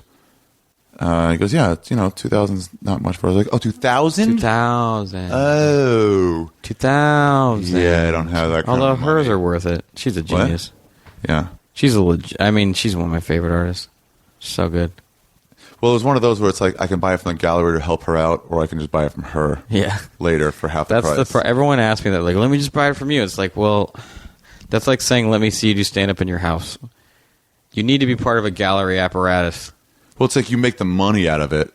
Yeah, but you don't get noticed. Right. You're not moving up. Right. It's like I could get 5 or 20 people to come watch me do stand-up in my backyard. It's not going to get me where I want to be. Even though they pay $20 a piece, it's like it's not as good as it's going like, to the I factory. made $100. Does anybody put up their own shows? Like they do, but it's not. I mean, it's like being your own agent. But nobody high level does that? Damien Hirst, instead of having a show, sold all his work at auction. Because he's so huge, he didn't want to share the money. He made like $200 million. Wow. Because he was so big, he's like, why am I giving a gallery half? I can see that. What's his name? Who does the stuff I like? Who's the guy I like? Do you like a lot? Did the Michael Jackson statue? Jeff Koons. Bubbles, yeah. He could have done that, but he doesn't. Yeah, why does he choose not to? I don't know. Damien Hirst was the first guy to do that. He was kind of the Louis C.K. download model of that. I could see Jeff Koons doing that. Doing it now? Because he is literally that. No. It was like through Christie's. He had like he had an auction at through a massive. I'm sure they made money, but he could have a showing too. Yeah, I think he did. And then he had a showing in the auction. I mean, he covered a skull in diamonds. I think it sold for $25 million. Jesus, that dude knows how to make snaps. Jesus. Damien Hirst tells everyone to go fuck themselves. All right. Well, thanks, Kevin. Thank you. Was there anything else? I guess not, right? Nope. You on the road at all? No. I think I'll be at the Laugh Factory coming up. They've been booking me more. Oh, but if you follow me on Twitter, I say where I'm going to be. Yeah, you're a good Twitter person to follow. I tell people to follow people on Twitter, but like you be someone they would get enjoyment out of. I try hard. I want to make the people laugh. You don't really promote much either, do you? No, I don't promote at all. You don't have that much to promote. Well, also I don't. Sunday. I mean, I promote like the day of. Right. If I'm in a show, I promote that day. Like, hey, come see me at the Laugh Factory. I hate having to do it, but I still have to do it. I mean, I don't. I only do it once. I don't do it like 3 times in a day. Like, hey, last call for this. Like I did tonight because we had a really sweet lineup. Yeah. But like, when I'm at the Laugh Factory or the Comedy Store, I promote that night. I don't overwhelm people with stuff. I retweet the Comedy Store or the Laugh Factory. Yeah. For big shows, like my storytelling show, I'll put it out there, or road shows. I don't think people find that annoying. I know they do. I know some must. It's like white noise. But you're comparing yourself to the people that do it too much. Yeah. And you're not doing it too much. I guess I feel bad about even like when I have a podcast saying that, but then I'm like, people want to know, man. I'm giving something people for free. Get bummed. People will sometimes reply at me and be like bummed, like, where can I come see you? Why didn't you promote this earlier? Oh yeah. Like, people, if they like what you're doing, they want to see it. Don't be like that. You're doing well. Own it, Ari. Wear your success like a beautiful blazer. It's still not fun to be like, I have a show. Okay. If you're in Missouri and I'm talking about a show in LA. Don't put like retweet compliments. Oh yeah, those people are terrible. But you don't know where your followers are, and it lets people know you're a professional comedian that's doing stuff. Sam Tripoli retweets every compliment he gets. If I had like a sweet headlining gig at somewhere cool, like the Stress Factory or whatever it is, I would, be like, hey, come see me here. I try to work it with a joke in there too. Yeah, you put the thing at the end that says like, come, show me your dick. Well, because it's like I'm at the Stress Factory. That everyone who's not in New Jersey area is just like, this doesn't do anything for us. Okay, but also if they ever go to New Jersey, guess where they know that there's a comedy club called Stress Factory, and they book my friend Ari Shaffir, I think is funny. So I'll see who else they have. It's all synergistic, multi-platform promotional, Ari. Yeah, you're just trying to make people happy on several levels. I'm just trying to get enjoyment myself from doing stand-up comedy. I don't give a fuck about that. But like you're a professional comedian now. Man, it's so weird. Don't be high five. Way to go, man. Yeah. I started to write that tweet and then I stopped. 4 years ago, you didn't think you would be this. Mm-mm. And now I told you I had like 5 shots left. Did I ever tell you that? Mm-mm. I was like, I got about 5 shots left here and then I'm done. And one of them was some audition I just had for something. Another one was like, I forget. I had already taken 2 shots. Mm-hmm. And then podcast was like, 3rd shot. Yeah. I'm like, once I take 2 more, then I'm out. I'm done. I was same thing with Max Greenfield. Like, really? He was 2011 or maybe late 2010. He was going to ask our friend who was an executive producer on Hot in Cleveland if he could get a writer's assistant job. Wow. Just to have a job because he had a kid and was freaked out. Now he's nominated for an Emmy for New Girl. He's good on that. He's great. Yeah. and he's making great money. He's doing great. Yeah. And, you know, he hung in there and didn't get bitter and just kept trying hard, and that's what happened. Well, people say, like, if you just stick in, it'll be fine. It's like, it might not be fine, but just stick in anyway. Okay, if you hang in there and you're good and not an asshole, but you're good, so don't worry about it. Just hang in there. Yeah. You've too many people like you for them all to be wrong. Too many people what? Like you for all of them to be wrong. Yeah. If only 4 people are telling you to hang in there, there's a problem. And 3 of them are in your family. Yeah. But if lots of, I mean, you know, people are, you know what it is? I'm in now. Lots of people are generally pretty similar. Yeah. So if you can, if 20,000 people agree, that's a decent cross section of the world. So it means you just need to get in front of more people. He said to himself as tears streamed down his face. All right, I'll try that. You going to pay for that song if I sing it? No, go ahead, sing it. I don't know the rest of it. All by myself? And it started to hurt my throat. Because you sang so high. Yeah. Who is that? Who sings that? I have no idea. All by myself. Don't wanna be. Is that Sex Pistols? There's no. Did they do a version of it? No. No, that's that's a line from Anarchy in the UK. All by myself? 'Cause I wanna be anarchist. I'm thinking of something else, man. Do. Really? I am an antichrist. That's a good song. Dude, God Save the Queen's my favorite Sex Pistols song. That's a good Did you see how they played that song. the first time? On the boat? Yeah. That wasn't the first time, but they did it during the Queen's Jubilee, which was fucking hot. But they played it on a boat going by when they Yeah, weren't but it was partying. supposed to be on the radio, but the signal didn't work or something. All by myself, single by Eric Carmen. Yeah. Let's see who's remade it. Yeah, God Save the Queen is pretty great. The riff in the beginning of that song. Notable covers. Frank Sinatra covered it a year later. Queen. The fascist regime that made you a moron. Such a good song. Oh, Jesus. Yeah. All right. Give it up for the Sex Pistols. And PIL, for that matter. Who's PIL? That was the band Johnny Rotten formed after the Sex Pistols. Very really? good band. Very good band.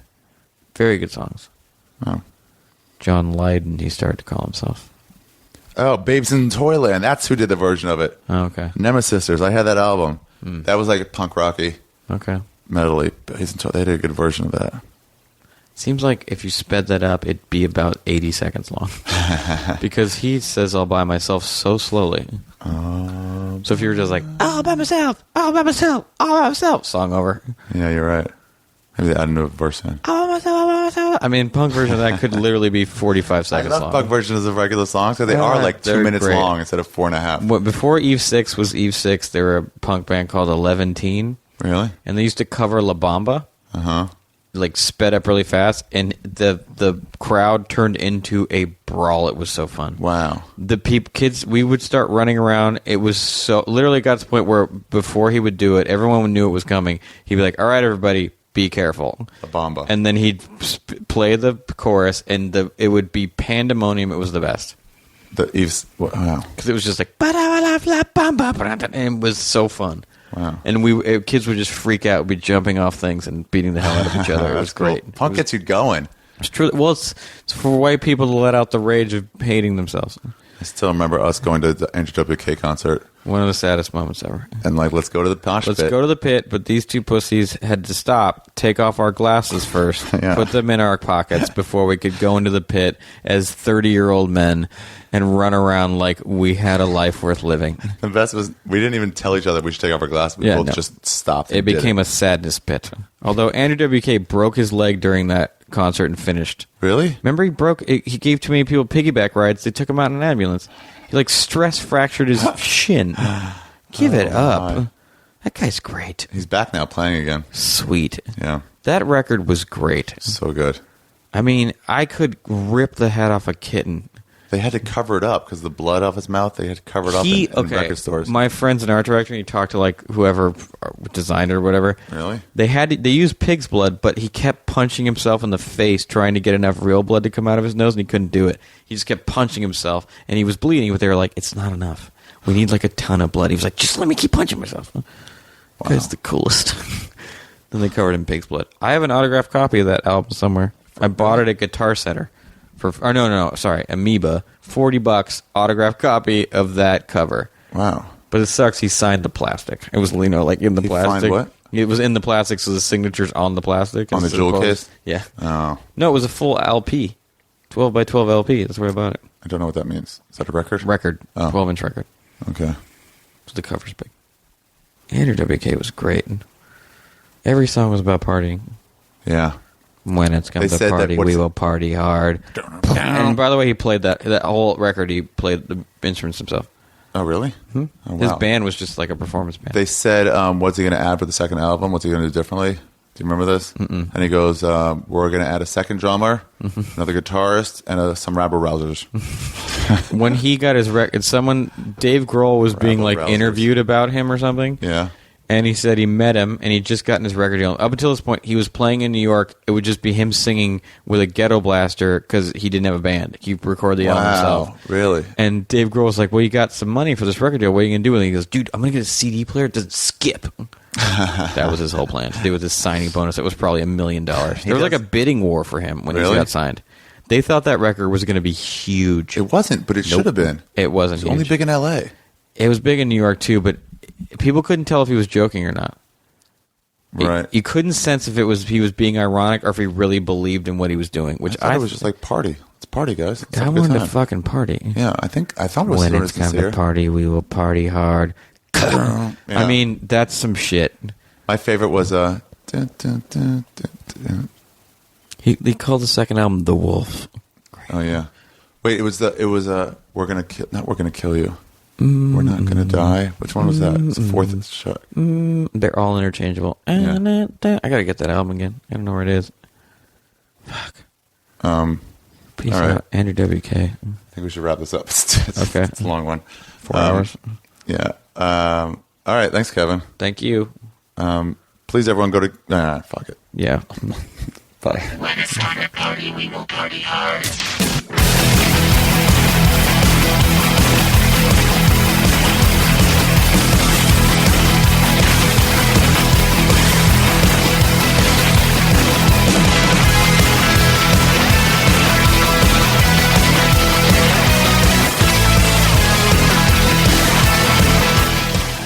Okay, that's it, everybody. Episode 77 in the books. A very, very, very fine house with Mr. Kevin Christy. Thank you, Kevin, for sharing with me. You guys, please don't forget to go to my website, arithegreat.com, where you can get your own Ari Shaffir spice grinder, where you can grind up spices and such. Weed. And t-shirts, and also check for all my tour dates. And most importantly, my new CD, Ari Shaffir... No, wait, that's my podcast. My new CD, Revenge for the Holocaust, is coming out September 25th, the day Yom Kippur starts. So if you have off school, or if you have off work, and you're like, oh, I wonder why, it's because it's time to get my CD, Revenge for the Holocaust, available on iTunes. And if you want, until then, go to arithegreat.com, and I will... There's a thing on the top right above the...